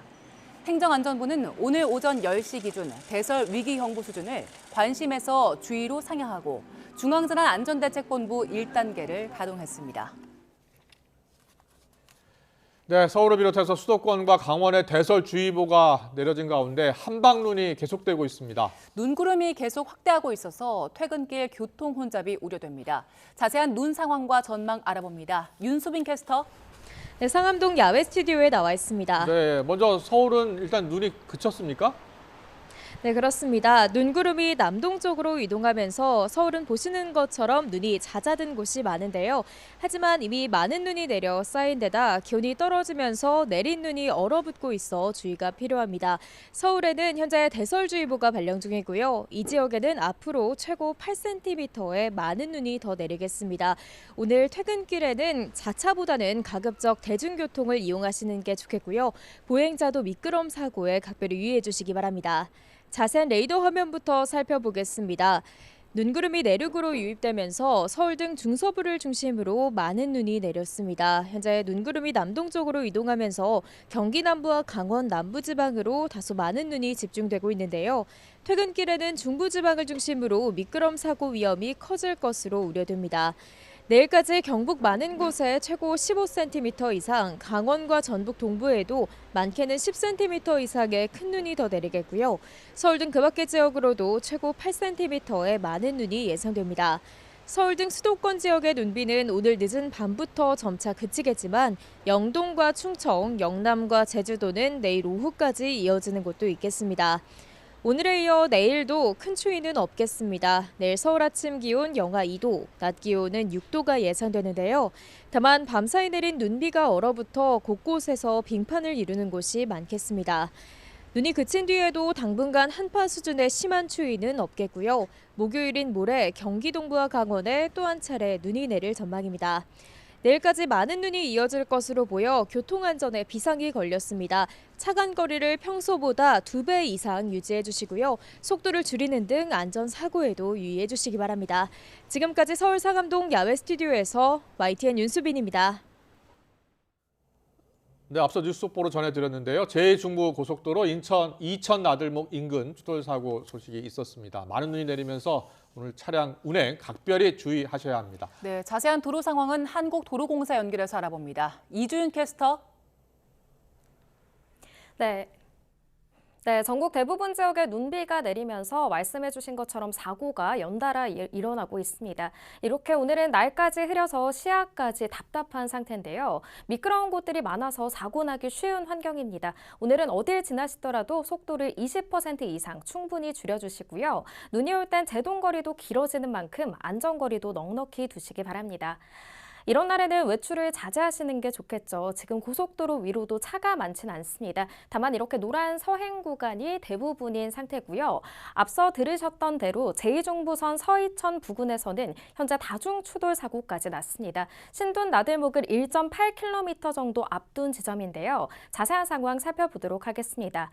여러 대의 차들이 연쇄 추돌하면서 현재 전면 차단되고 있습니다. 눈 때문에 차가 미끄러지면서 추돌 사고가 난 걸로 추정이 되고 있는데요. 사고 차량과 구급차, 견인차를 비롯해 많은 차량들이 서 있는 상태고요. 견인 작업과 구조 작업이 이루어지고 있습니다.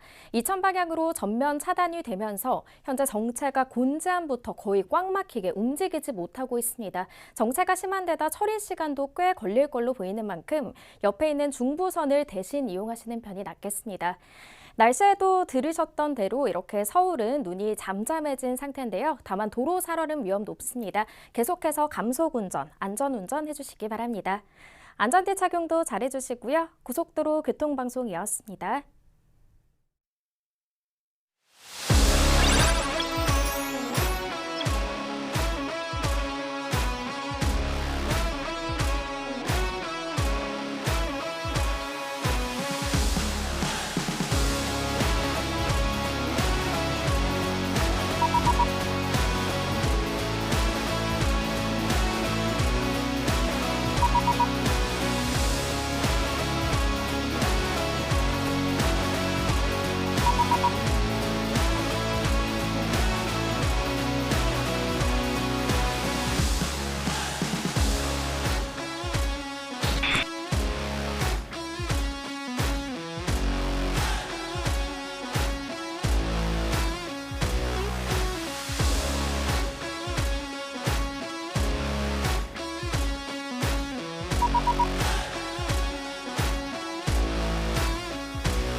우리 군은 최근 북한에 잇따른 9.19 남북 군사 합의 위반으로 이제 적대행위 금지 구역은 존재하지 않는다는 입장을 밝혔습니다. 이에 따라 서북 도서는 물론 육군 전방 지역에서의 훈련도 전면 재개될 전망입니다. 김문경 기자의 보도입니다.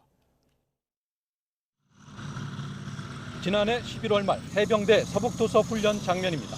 K1 전차의 포사격 훈련을 공개했는데 바다가 아닌 산을 향해 사격이 실시됐습니다. 서해상에서의 적대 행위를 금지한 9.19 군사합의에 따라 해상으로의 사격 훈련이 금지됐기 때문입니다. 또 사거리가 긴 K9 자주포와 다연장 로켓 천무 사격 훈련은 지난 5년여간 육지에서 진행됐습니다. 하지만 북한은 지난 2019년 서해 창린도 해안포 사격을 시작으로 동서해 사격 금지 구역에서 10여 차례 합의를 위반해왔습니다. 군은 북한의 이번 도발로 더는 합의를 유지하는 것은 무의미해졌다며 훈련을 재개하겠다는 방침을 밝혔습니다. 서해상에서 지난 3일 동안 연속으로 포병 사격을 실시했습니다. 이에 따라서 적대행위 중지 구역은 더 이상 존재하지 않습니다. 북한의 이번 사격 첫날 2배로 맞대응한 것이 훈련 정상화의 첫 조치입니다. 앞으로 서북도서에 배치된 K9 자주포와 K1 전차, 다연장 로켓 천무, 신형 대전차 미사일 현궁, 북해안포 타격용 스파이크 미사일 등의 사격 훈련이 이어질 것으로 보입니다. 또 북한의 GP 총격과 복원, 판문점 재무장, 무인기 도발이 있었던 지상도 같은 기준을 적용하기로 했습니다.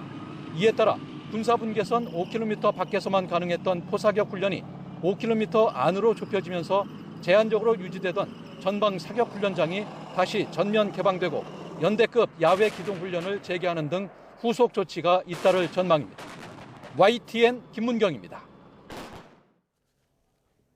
방위사업청은 일반 전방초소 GOP 과학화 경계 시스템에 인공지능 영상 분석 기능과 탐지 능력이 향상된 주야간 열영상 감시 카메라 같은 최신 기술이 적용된 통제 시스템을 올해 내해 전력화할 예정이라고 밝혔습니다.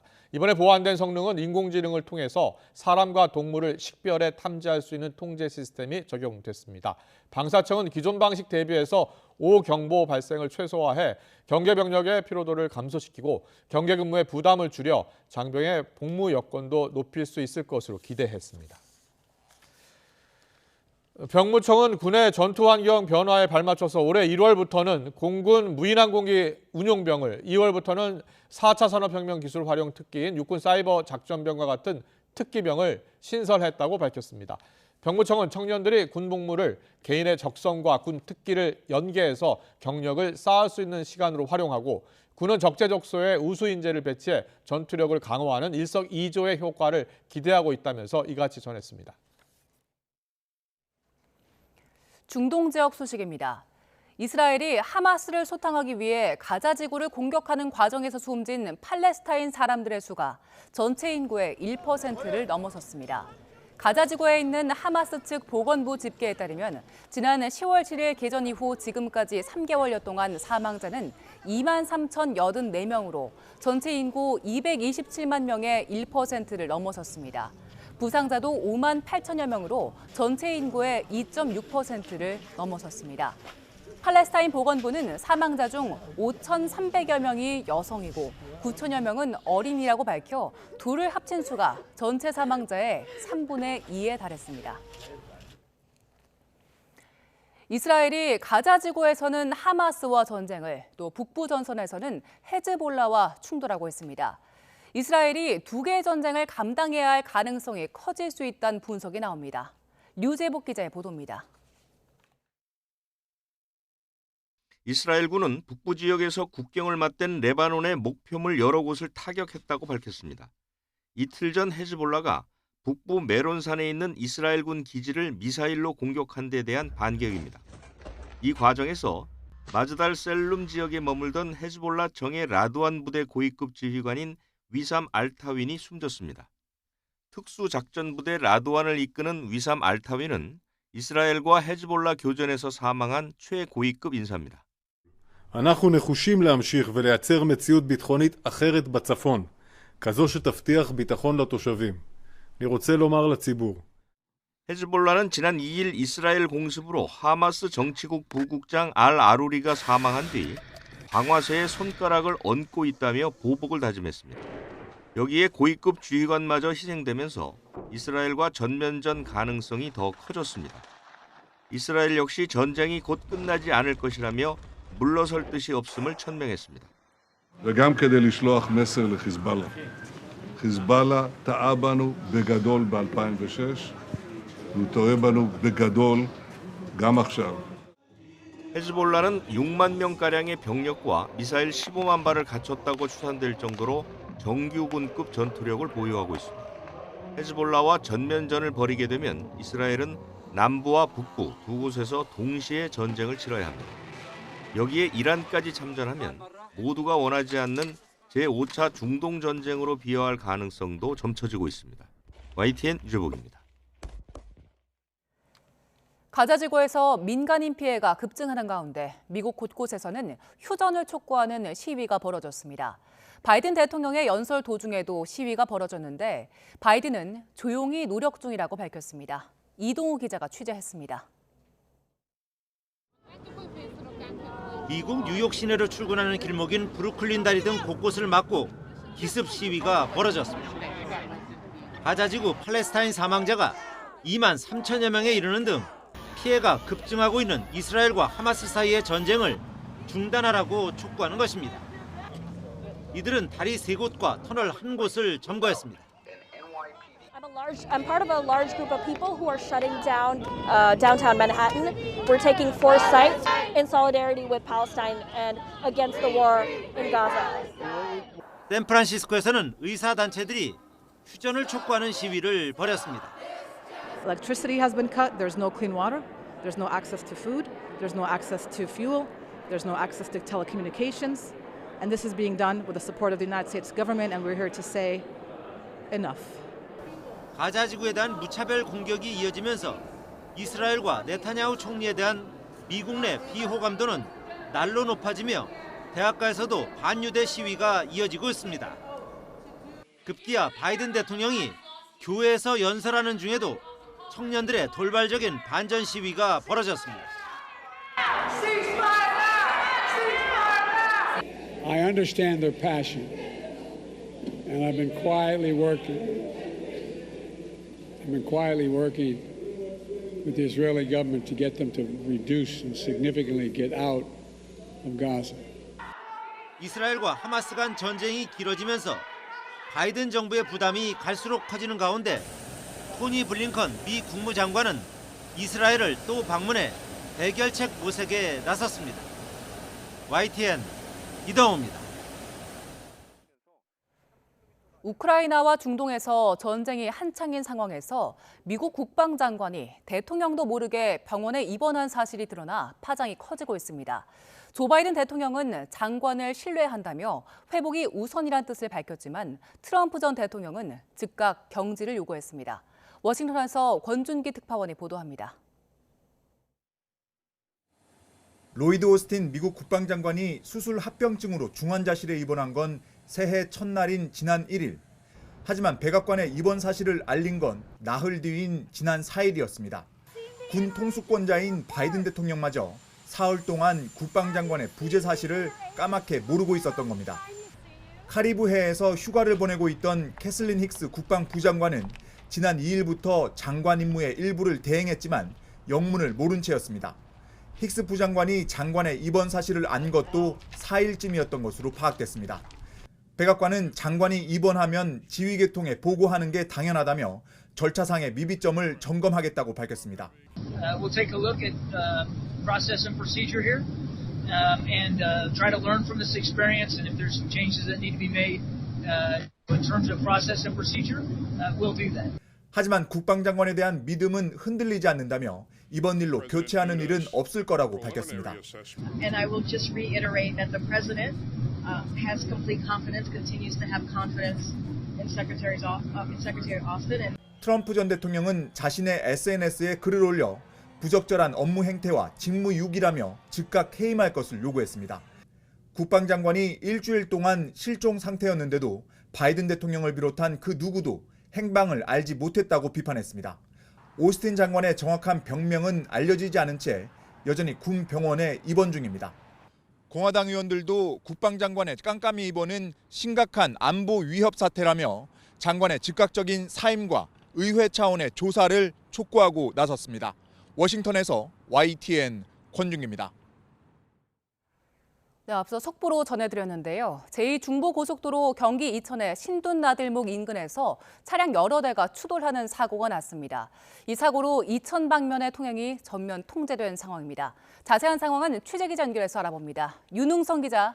네, 서해부입니다. 네, 사고가 언제 난 겁니까? 네, 사고는 오늘 오후 1시 50분쯤 발생했습니다. 제2중부고속도로 경기 이천의 신둔나들목 인근인데요. 현재까지 4중 추돌이 나고 이후 13중 추돌 사고가 났고 중상 2명과 경상 5명의 환자가 집계됐습니다. 정확한 피해 규모는 현장 수습이 이루어지는 대로 다시 전해드리겠습니다. 조금 전 들어온 화면을 보시면 차량 여러 대가 부서져서 구급대원들과 견인차들이 현장 정리를 하고 있습니다. 한국도로공사는 두세 곳에 걸쳐서 사고가 발생한 것으로 보고 있습니다. 또 이천 방면으로 전면 통제가 이루어지면서 3km가량 극심한 정체를 빚고 있는 것으로 전해졌습니다. 도로공사는 현장에서 주변 도로로 우회를 시키고 있습니다. 다시 한번 전해드리겠습니다. 사고는 오늘 오후 1시 50분쯤 발생했습니다. 제2중부고속도로 경기 이천의 신둔나들목 인근입니다. 현재까지 4중 추돌과 13중 추돌 사고가 났고 중상 2명과 경상 5명의 환자가 집계됐습니다. 정확한 피해 규모는 현장 수습이 이루어지는 대로 다시 전해드리겠습니다.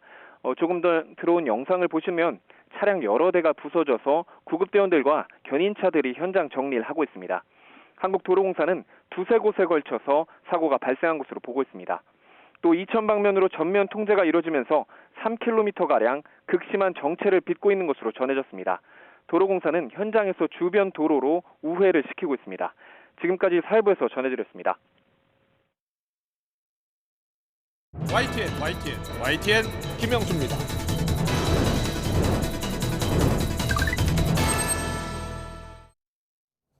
(4월) 총선을 앞두고 신당을 창당했거나 창당을 준비하고 있는 이른바 신당 빅4의 리더들이 오늘 한자리에 모였습니다. 양향자 한국의 희망 대표 출판 기념회에서 만난 건데요. 저 왼쪽부터 보면 유호정 금태섭 새로운 선택 공동대표 보이죠? 이낙연 전 민주당 대표도 보이죠? 양향자 대표도 보입니다. 그리고 이준석 개혁신당 정강정책위원장도 이렇게 나란히 섰습니다. 최대 관심은 이른바 빅4 신당이 제3지대 빅텐트 깃발 아래 모여서 이번 총선에서 바람을 일으킬지 여부인데요. 오늘 함께한 리더들은 협력해야 한다는 원칙은 있다. 또 최대 공약수를 찾기 위해 노력할 것이다. 다 합쳐져야 선택을 할 수가 있다. 또 정치 구조의 균열이라도 내자면서 연대 가능성을 열어놨습니다. 여기에 민주당 비명계 의원 4인방 가운데 한 명이죠. 조응천 의원이 내일까지 이재명 대표가 통합비대위 요구에 응답하지 않으면 탈당하겠다는 뜻을 밝혀 향후 행보가 주목되고 있습니다. 오늘 더 정치는 신당 4인방 목소리 듣고서 시작하겠습니다. 만약에 새로운 정치를 하고 싶은 사람들이라면은 늦지 않게 각자의 최대 공약수를 찾기 위해서 노력해야 될 것이다. 저는 이런 생각을 합니다. 어떤 새로운 선택지를 선택을 할 때 다 합쳐 있어야 선택을 할 수 있는 거고요. 각자 나뉘어 있어서는 지금 우리가 비판하는 진영 논리나 편가르기랑 다르지 않아서 합쳐야 된다고 봅니다. 그래도 이 정치의 어떤 전쟁을 끝내고 정치의 구조에 균열이라도 내고자 몸부림치는 네 사람이라고 저는 이야기를 합니다. 네, 오늘의 정무 현안 짚어보겠습니다. 서정욱 변호사, 장유미 변호사와 함께하겠습니다. 어서 오십시오. 안녕하세요. 안녕하세요. 안녕하십니까. 네, 저희가 이제 신당 4인방으로 표현을 했는데 이제 신당을 이미 만들었거나 또 추진하고 있는 분들 4명이 이렇게 한 자리에 모여서 다 신당 창당 가능성을 열어놨더라고요. 앞으로 얼마나 큰 영향력이 있을지 뭐 뚜껑을 열어봐야 알겠습니다만 먼저 변호사님은 어떻게 생각하세요? 한마디로 저는 이제 거의 뭐 바람이 전혀 안 부는 상당히 영향이 미약할 것이다. 너무 과소평가하시는 거 아닙니까? 예, 이래 보는 이유가요. 내년 총선은 이제 보수와 진보 진영 간에 정말 이제 사활을 건 대해전, 전 국회 때 준하는 그 정도로 이게 총력전이 펼쳐지는 이런 선거입니다.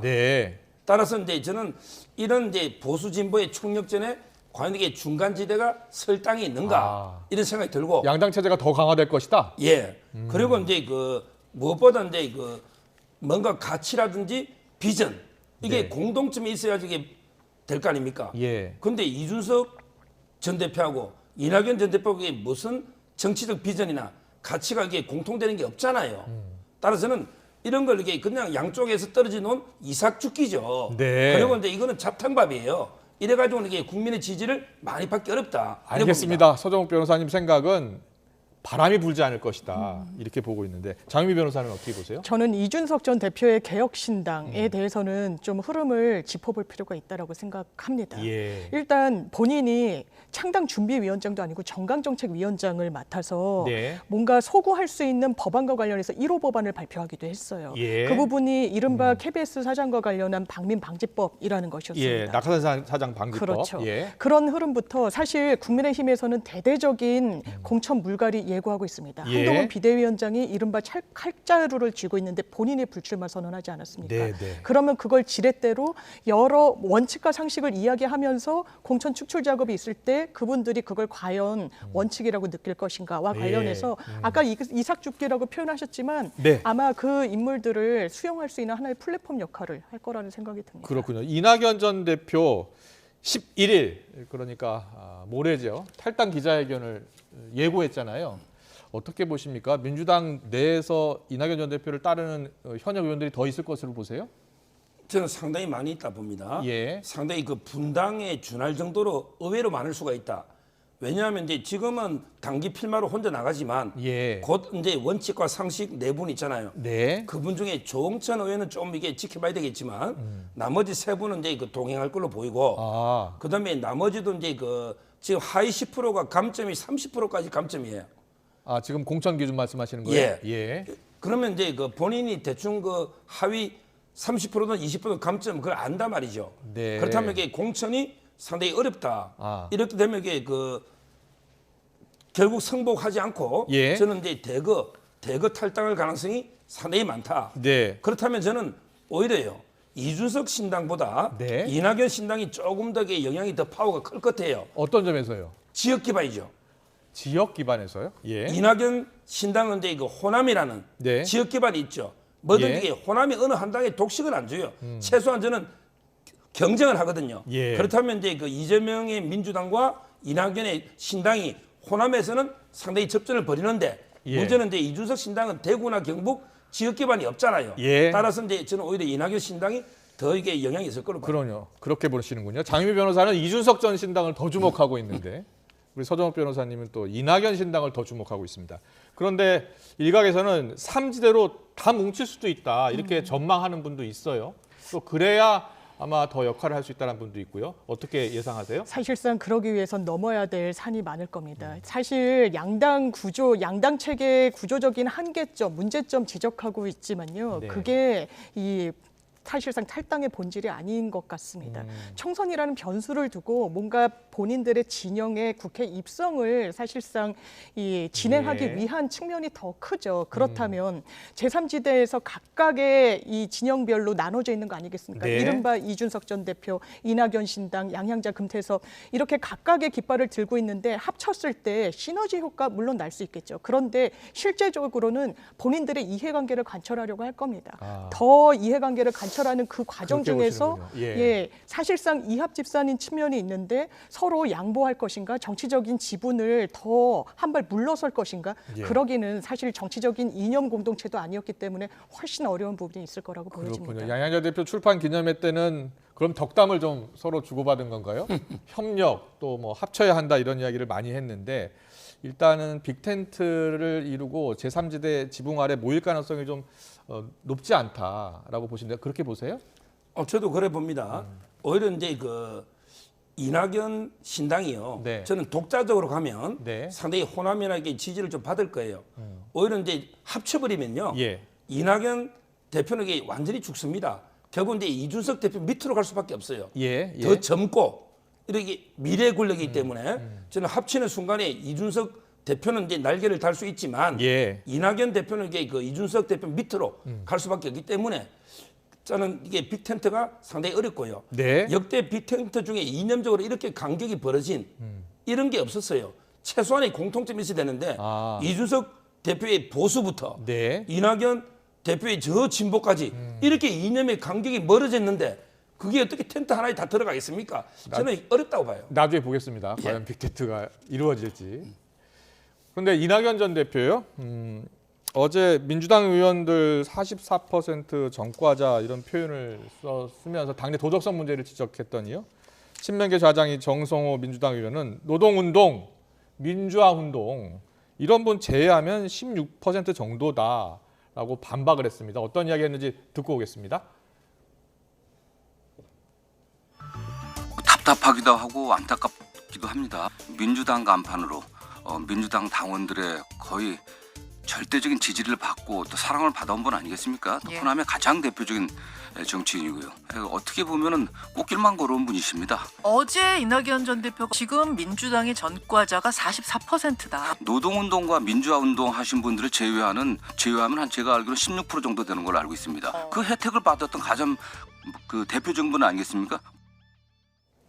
네, 이낙연 전 대표를 향해서 그분들 희생으로 꽃길만 걸으신 분이다라고서 이제 비판을 했는데 왜 이낙연 전 대표가 저 얘기를 했을까요? 사실 나가도 너무 나갔다 이런 생각이 드는 부분이 있죠. 한때 동지였던 거 아니겠습니까? 예. 그리고 아직 탈당하지도 않으셨습니다.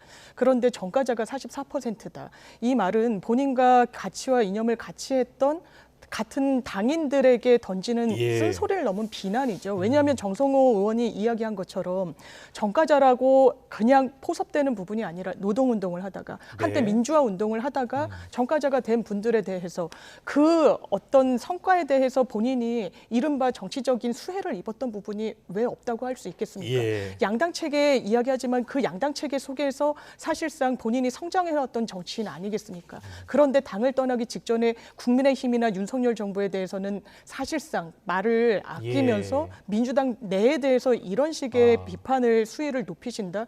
박수받기 어렵다고 생각합니다. 자, 이낙연 전 대표가 동지들을 향해서 저런 말까지 할 필요가 있느냐, 너무 과하다 이런 지적인데요. 지금 저는 이제 두 가지를 더 지적하고 싶은데요. 저 말씀 속에는 이제 이재명 대표의 전과 사범을 겨냥한 게 아닌가. 전과 사범. 근데 이재명 대표가 민주화 운동이나 뭐 노동운동 이런 데 전과가 있습니까?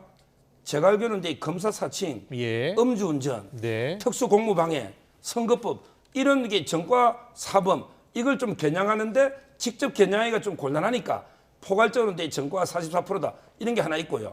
그다음에 두 번째 겨냥한 게 민주화 운동의 그 전과하는 게 애매한 게요. 예를 들어 이제 뭐 정의찬 특보가 고문을 하다가 치사를 했다, 프락치 잡는다고. 이걸 이 전과를 5년 살았는데 이게 민주화 전과입니까?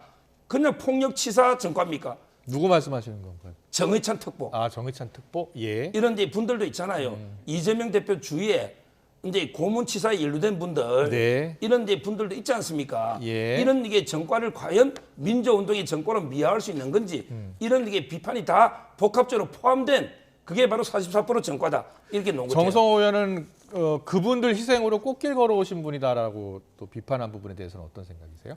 그분들 희생으로 이제 저는 이낙연 대표가 이제 꽃길을 걸어온 게 뭐 있습니까?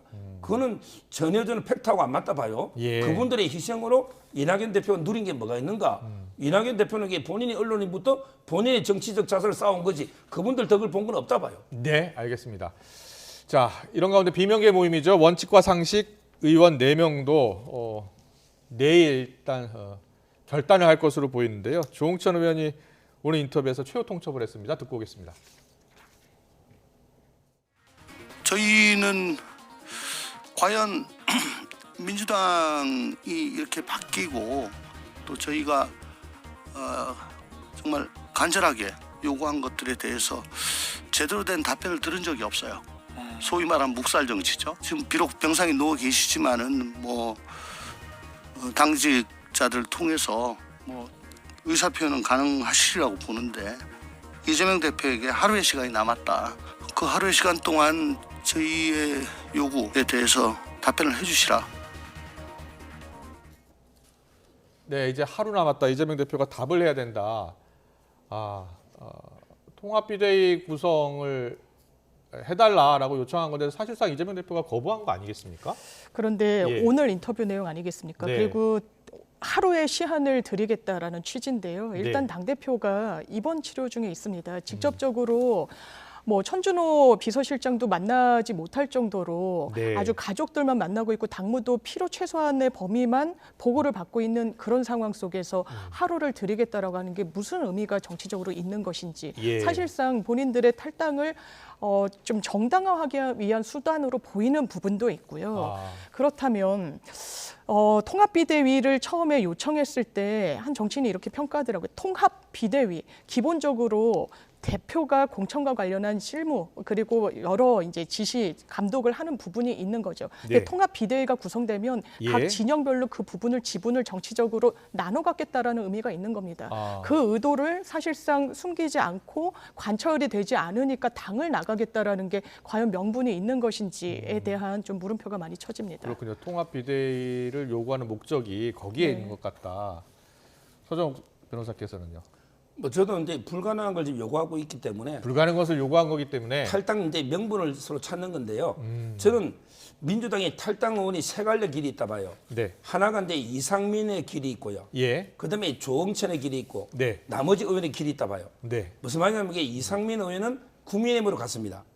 예. 그게 한 길이 있고 네. 그다음에 조응천 의원은 제가 보기에 국민의힘은 안 올 거고 예. 그런데 이게 바로 이낙연 당에 몸담지 않고 당분간 이제 무소속 쪽에서 좀 이게 기회를 보지 않을까 예. 앞으로 향방을 왜냐하면 그분은 이제 고향이 대구입니다. 그래요? 그다음에 검사 출신이에요. 예. 좀 이게 길이 달라요. 따라서 이제 남양주기 때문에 좀 무소속 쪽에서 좀 길을 볼 거고 예. 나머지 의원들은 결국 이제 이낙연 신당에 합류해서 네. 같이 행동을 하지 않을까 세 갈래 길이 있다 이렇게 저는 보입니다. 그렇군요. 자, 알겠습니다. 앞으로 어떤 결정을 내릴지 내일이니까요. 좀 지켜보겠습니다. 이준석 전 대표 이야기 조금 더 해보려고 하는데 이준석 전 대표가 이 국민의힘 공천에서 탈락하는 인물들 이삭줍기란 평가가 있다고 하니까 이삭줍기 필요하면 해야 된다. 할 수 있다라는 뜻을 밝혔어요. 그러면서 예를 들어서 공천을 받지 못하는 의원들 영입할 수 있다는 뜻으로 읽히거든요. 그렇게 보세요? 그렇죠. 예, 예. 근데 요즘은 이제 그 농기계가요. 네. 상당히 발전해가지고 이삭이 잘 안 생겨요.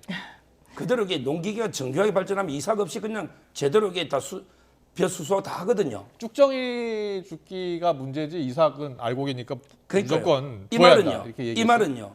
공천이 투명하고 공정하게 공천이 이루어지면 예. 이삭이 생길 수가 없는 거예요.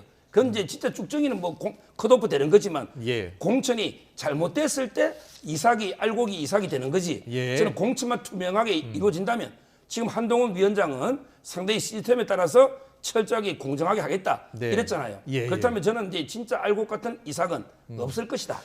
지금 여야 의원 합쳐서 한 10여 명 정도가 신당을 타진하고 있다. 허나 이제 창당준비위원장이 그렇게 이야기했잖아요. 거기에 영남권 중진 의원이 있다라고 하더라고요. 혹시 들으신 분 있어요? 뭐 이제 여러 거론되는 건 있는데 아, 이름을 있어요? 딱 말하기는 그런데 말하기는 어렵지만, 제 말은요. 네. 근데 그게 알곡이 아니라는 거죠. 어차피 이게 컷오프 예를 들어 이제 당 지지율보다 낮은 의원들 네. 또는 이게 다선들 컷오프 시기잖아요. 예. 그걸 이제 이준석 대표는 주우려고 하는 거예요. 네. 그거는 이제 알곡이 아니에요. 알곡이 아니다. 알곡인지 아닌지는 열어봐야지 알 것 같은데. 네, 장민미 변호사. 저는 굉장히 영리하게 제3지대에서 또아리를 틀고 있다는 느낌을 받습니다. 예. 왜냐면요. 아까도 뭐 민주당 탈당 러시 이를 거다. 왜냐하면 하위 20% 현역 의원들에 대해서 감점폭이 커졌다라고 말씀 주셨는데요. 예, 예. 국민의힘은 하위 20% 현역 의원들에 대해서 컷오프하는 것으로 알고 있습니다. 그렇다면 예. 한동훈 장관이 대대적인 물갈이를 예고했고요. 예, 예. 기본적으로 여의도 사투리 이런 표현을 쓰셨지만 네. 기성 정치권에 대한 신뢰가 많은 분이 아닙니다. 상당히 폄훼하기도 하고 윤석열 대통령이 내가 국민의힘을 원해서 간 게 아니라 민주당 갈 수 없어서 간 거 아니겠느냐 이런 예. 발언을 하시기도 했어요. 그렇다면 어느 방향으로 갈 것인가? 본인들이 신뢰하는 이른바 검사, 법조인, 전문가 영역, 예. 지금 영입 인재들을 보더라도 그렇고요. 네. 그러면 대대적인 사실상의 숙청이 있을 텐데 그분들이 그걸 공정과 상식 시스템 공천이라고 느낄까요? 그러지 않을 겁니다. 예. 그렇다면 어떤 선택지가 있을 것인가? 바로 장 외에 이준석이라는 선택지가 있는 거죠. 네. 그렇기 때문에 상당히 분열의 가속도는 국민의힘이 훨씬 셀 것이라고 생각됩니다. 알겠습니다. 자, 총선이 이제 얼마 남지 않다 보니까 항상 이때쯤 되면 신당 이야기가 나오는데요. 이번에 여러 신당 이야기가 나오고 있는데 과연 빅텐트를 구성해서 양당 체제를 어떤 틀을 깰 수 있는 힘을 발휘할 수 있을지 좀 더 지켜보겠습니다. 그리고 오늘 12월 임시국회 마지막 날 본회의가 지금 열리잖아요. 거기에 이태원 참사 특별법 이것을 이제 상정할 것을 놓고 여야가 첨예하게 충돌을 했어요. 먼저 지금 일단 여야 합의에 일단 실패를 한 상황이고 지금 야당 주도로 일단 이태원 참사 특별법 상정되고 통과될 가능성이 높은 상황인데요. 그 쟁점 어떤 게 가장 큰 쟁점인 거예요? 아마 이제 그 특조위라고 하죠. 특별조사위원회가 특별조사위원회. 이걸 이게 어떻게 구성을 할 것이며, 네. 그다음에 여기에 어느 정도까지 권한을 부여할 것인가. 심지어 영장 권한을 아주 부여할 수도 있는 거고, 또 이제 형식을 줄일 수 있기 때문에 아마 이제 권한 범위, 그다음에 구성 이런 게 쟁점인데요. 네. 저는 이걸 보면서 우리 세월호 특별법도 많이 했잖아요. 그런데 세월호 직후에 재판이 있었는데 거기보다 새롭게 발견된 게 많이 있습니까? 저는 이런 식으로 특별법 만들고 특조위 만들고 여러 번 해도 예산만 썼지 시원하게 새롭게 밝혀낸 게 세월호의 교훈이 있잖아요. 저는 그걸 좀 참고해서 과연 이런 게 특조위가 필요한지 개인적으로는 상당히 의문을 가지고 있습니다. 그 특조위의 구성 또 특조위의 권한을 놓고도 이견을 좁히지 못한 것 같아요. 그렇습니다. 저는 이게 여야 정쟁거리인 법안으로 사고한다는 것 자체가 굉장히 실망스럽습니다.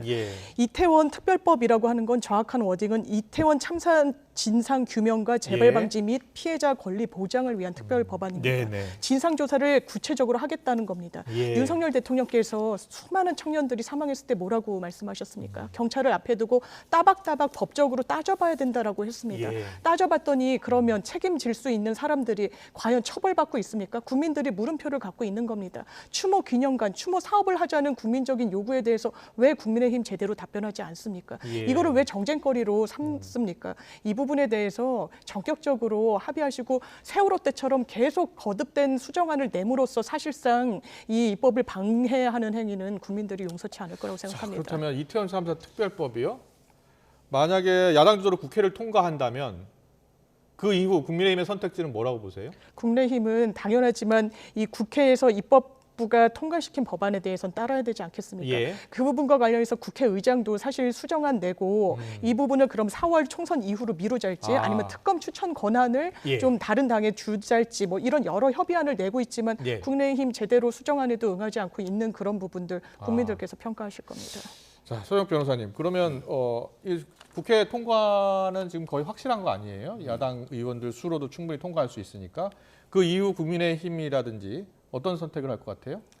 아마 이제 계속 저는 무리한 법을 막 강행해서 대통령한테 또 이게 거부권 행사를 하게 해서 부담을 좀 가하려는 이런 게 의도가 아닌가 의심이 들 정도고요. 그러면 대통령이 또 거부권 행사를 요청할 것으로 보세요? 그러니까 이거는 이제 좀 애매한 부분이 있는 거죠. 참사 특별법이기 때문에 좀 더 고민해봐야 되는데 이런 법 정도면 여야 합의로 통과하는 게 맞죠. 이걸 이게 왜 강행합니까? 그리고요, 옛날에 우리 삼풍백화점 성수대교 특별법 있었습니까? 삼풍백화점 붕괴 사고 특별법 있었습니까? 없었잖아요.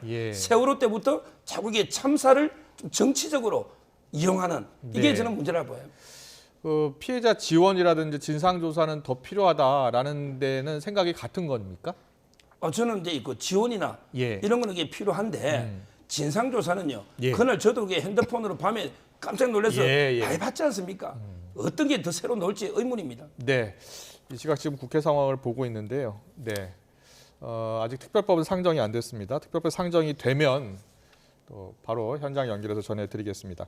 한동훈 비대위원장 얘기해 볼까요? 한동훈 비대위원장 오늘 충북 단양 구인사 찾았네요. 자, 이 구인사가요, 윤석열 대통령이 대선 후보 때도 2차례 방문했습니다. 취임 후인 지난해 10월에도 찾은 곳입니다. 어떤 곳입니까? 아마 이제 우리 조계종, 태고종 이런 게 있잖아요. 종파가 있잖아요. 태고종의 본산이 아닌가 제가 알기로 아마 윤석열 대통령도 이제 그 구인사에 많이 갔고요.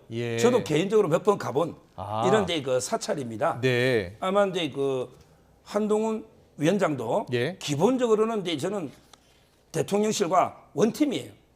계속 무리하게 인위적으로 차별할 필요 없습니다. 기본적으로 저는 원팀으로 협조 관계로서 같이 이게 총선을 치른다 이런 뜻에서 상당히 윤석열 대통령이 자주 찾았던 곳을 찾은 게 아닌가 이래 보입니다. 지금 이제 한동훈 비대위원장이 이제 당 대표 역할을 좀 하고 있는 거 아니에요? 국민의힘이 지금 한동훈 비대위원장 이후 국민적인 지지를 좀 더 받고 있다 이렇게 보세요? 그렇죠. 지금 이제 가장 그 한동훈 효과가요. 예. 바로 이제 그 희망이에요. 이 희망이라는 거는 이제 그 교만하거나 자만하거나 오만한 거하고 틀려요. 예. 옛날에는 패배주의에 젖어 있었어요. 야, 이러다가 서울에 6석도 못하는 거 아니냐. 네. 선거 참패하는 거 아니냐. 이런 게 절망이 있을 때 예. 한동훈 위원장이 나와서 함께 갑시다. 함께 가면 새로운 길이 생깁니다. 이런 데 희망을 주고요. 그리고 이제 이재명 대표와 양자 대결, 다자 대결에서 박빙, 오차범위의 대선 지지를 기록함으로써 예. 상당히 국민의힘이 지금 고무돼 있는 아주 이제 당원들이 할 수 있다. 이런 희망을 준 길을 만든다. 새로운 길을. 네. 이게 저는 효과라 봐요. 그렇게 보시는군요. 네. 한동훈 비대위원장이 이제 당 대표 역할을 지금 하고 있는데 지금 하고 있는 그 여러 가지 지금 행보에 대해서는 어떻게 평가하세요? 총선 승리를 위해서 예. 중대층을 확장할 수 있는 기회가 있었죠. 예. 처음에 신상 효과도 있었고요. 그 바로미터는 사실 김건희 여사 특검과 관련한 어떤 입장을 견지하는지였습니다. 네. 여러 국민들께서 대다수 국민들께서 특검 해야 되고 대통령께서 거부권 행사하면 안 된다는 의견이 예. 있으니까요.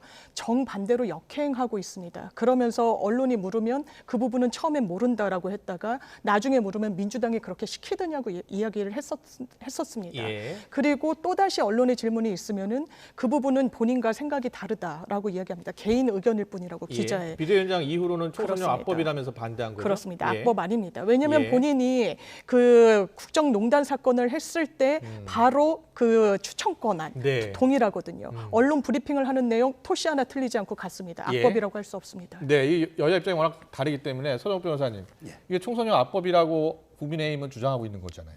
어떤 점에서 그런 거죠? 지금은 이제 특검법 말이죠. 네. 요거 전에 이제 그 구인사가 아까 제가 태고종이 아니고 천태종. 천태종입니다. 예, 천태종. 이렇게 예, 바로 정정하겠습니다. 예. 지금 이제 그 특검법은요. 저는 이렇게 봅니다. 가장 악법이 뭐냐? 네. 정치인이 자기를 방탄하기 위해서 만든 법. 그다음에 정치인이 상대를 공개하기 위해서 만든 법. 이 두 가지가 제일 악법이에요. 예. 근데 이재명 대표가 자기를 방탄하기 위해 만든 법이 50억 특검법이에요. 50억 클럽 특검법 말씀하시는 예. 겁니까? 예. 그다음에 상대를 정치적으로 공개하기 위해서 만든 법이 도이치 특검법이에요. 이 두 개는요. 정치적으로 자기를 방탄하거나 아니면 상대를 공개하기 위해서 만든 정치적 법입니다. 예. 이게 악법이죠. 따라서는 이 법은 지금 이게 거부권이 됐잖아요. 그러면요. 옛날에 노무현 대통령 때 예. 최도술, 이광재, 양길성 이런 분이 특검법이 왔거든요. 예. 그때 노무현 대통령이 척건이잖아요. 네. 근데 거부권 했어요. 그다음에 과반 출석에 3분의 1로 제어기를 했거든요. 이렇게 예. 하면 돼요. 저는 거부권 하면 빨리 이게 표결해서 3분의 2가 되면 하고 안 되면 접어야죠. 알겠습니다.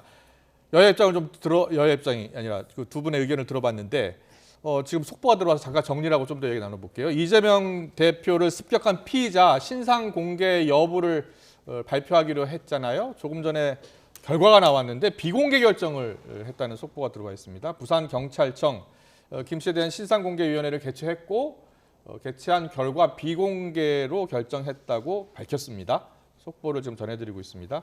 신상공개위는 이번 범행의 중대성, 잔인성, 또 증거, 국민 알 권리, 공공이익을 고려했지만 신상공개 사안이 아니라고 판단했다고 밝혔습니다. 김 씨는 다 아시다시피 지난 2일 부산 가덕도에서 신공항부지 둘러본 뒤에 이동하던 이재명 대표를 흉기로 찔러서 살해하려 한 혐의로 구속이 됐죠. 경찰이 이제 내일 최종 수사 결과를 발표하고 검찰에 송치한다고 하는데요. 자, 신상 비공개 결정에 대해서 두 분의 생각을 좀 들어보겠습니다. 장윤 변호사님. 사실 예. 이 정치 테러라는 데 있어서는 이론의 여지가 없는 거 아니겠습니까? 예. 다만 이 전례에 비추어 봤을 때도 피해자들의 신상 공개가 된 적은 좀 없었던 사례를 좀 참고했던 것으로 보이는 부분도 있고요. 예. 사실 요건이 있습니다. 범죄가 정확하게 이 증거가 확보되어 있을 것, 예. 그리고 범행이 잔인할 것, 네. 그리고 공익성 등등이 있어야 되는데 사실 공범 여부 그리고 제보 여부가 열려 있거나 예. 신상 공개를 통해 가지고 추가 어떤 범행에 대한 이 제보 같은 걸 받을 수 있는 가능성이 열려 있다라면 아마 신상 공개 가능성이 더 높아졌을 텐데 예. 현재 수사기관은 그렇지 않다는 쪽으로 가닥을 잡고 있기 때문에 예. 이 비공개 결정을 내린 것으로 보입니다. 네, 피의자 신상 비공개 결정 관련해서는 여야 입장이 아직 나오지 않았는데요. 서정욱 변호사님은 이 결정에 대해서 어떻게 생각하세요? 저는 이게 좀 납득이 안 돼요. 지금 이제 살인 미수 혐의거든요. 예. 상당히 살인 미수나 살인에 똑같은 겁니다. 중대하죠. 네. 그다음에 죄를 범했다고 믿을 만한 충분한 이유가 있잖아요. 네. 다 여러 명이 봤잖아요. 네. 그다음에 그 범죄 예방이나 알 권리가 또 중요하다고 돼 있거든요. 예. 우리 법에 규정된 사회를 볼 때 경찰이 너무 소극적이다. 얼마 전에 그 동기도 공개 불가한다 했잖아요. 예. 그다음에 당적은 뭐 법에 있다 치더라도 그것도 공개 안 하고 예. 신상까지 안 하는 거는 이게 저는 경찰이 너무 소극적이라 봐요. 아, 그렇다면 당적도 다 공개해야 된다고 보세요? 당적은 이제 법이 정당법이 있긴 한데 문제는 이게 다른 거는 신상 공개를 해야 된다고 봤다. 알겠습니다. 이재명 습격 피의자 신상 비공개 결정이 났다는 뉴스 속보를 끝으로 오늘 토론 여기서 마치겠습니다. 지금까지 서정욱 변호사, 장유미 변호사와 함께했습니다. 잘 들었습니다. 감사합니다. 고맙습니다.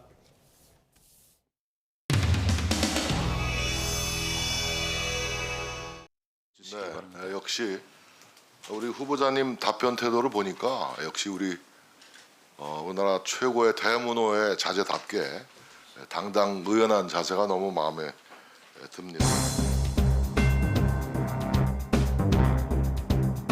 사법행정권을 남용해서 재판에 개입하기도 하고 행정부하고 여러 거래를 했기 때문에 아주 중대한 범죄 행위다라고 평가하고 판단해야 되지 않을까요?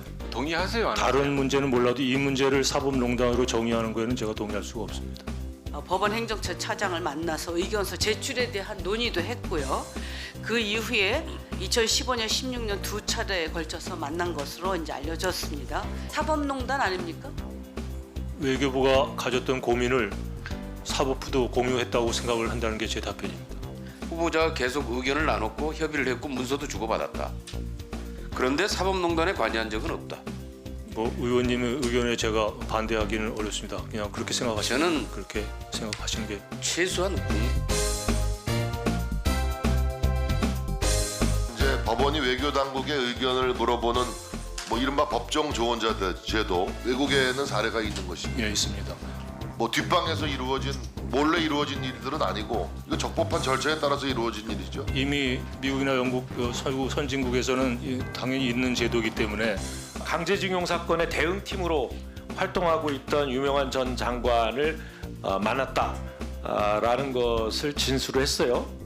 유 장관님은 제 외교부 선배이자 상사이기 때문에 가끔 만나서 점심을 한 적이 있고 제가 의도적으로 이 문제를 제가 증거로 채택되어 피했습니다. 있는 후보자들을 만나서 사건에 대한 이야기를 나눴다고 증언했고 그러면 유 전 장관이 명백히 거짓말하고 있다는 말씀인가요? 아니요. 제가 뭐 여러 가지 얘기를 하는 과정에 지나가듯이 물은 걸 덕담 수준이나 뭐 원론적인 수준에서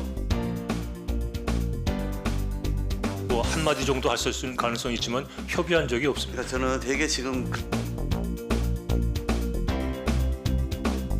보다 보니까 굉장히 좀 흥미로운 부분들이 많더라고요. 제가 그전에 잘 몰랐어요.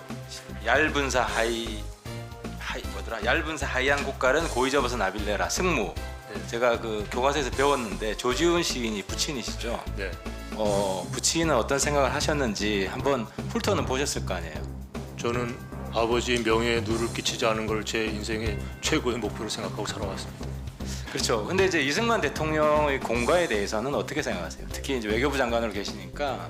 저는 개인적으로 공이 과보다 많다고 생각을 합니다. 그래서 이승만 기념관 건립추진위원회에 참여를 했고요.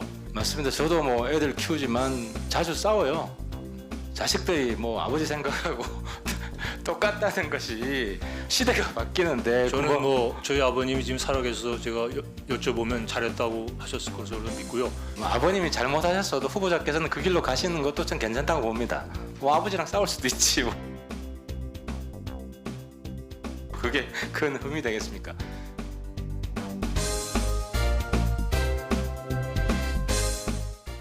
네, 지금 저희가 자막으로 속보로 전해드리고 있는데요. 민주당에서 입장이 나왔습니다. 이재명 대표 측에서 입장을 발표했는데 이재명 대표가요. 상태가 많이 호전돼서 내일 퇴원할 것이다 라는 발표가 있었습니다. 네, 내일 귀가를 하고요. 당분간은 자택에서 치료를 이어갈 예정이라고 밝혔습니다. 그리고 퇴원은 병원에서 결정이 됐고 그래서 내일 퇴원하기로 했다. 이런 입장이 이재명 대표 측에서 들어왔습니다. 네, 이재명 대표 내일 상태가 호전돼서 퇴원을 하고 자택에서 치료를 받을 예정이라고 합니다. 관련 속보는 이어지는 뉴스 Q 시간에 자세히 전해드리겠습니다. 이슈를 더 쉽게 전해드리는 더 뉴스 내일은 더 준비하겠습니다. 잠시 뒤에는 뉴스큐가 방송됩니다. 시청해주신 여러분 고맙습니다.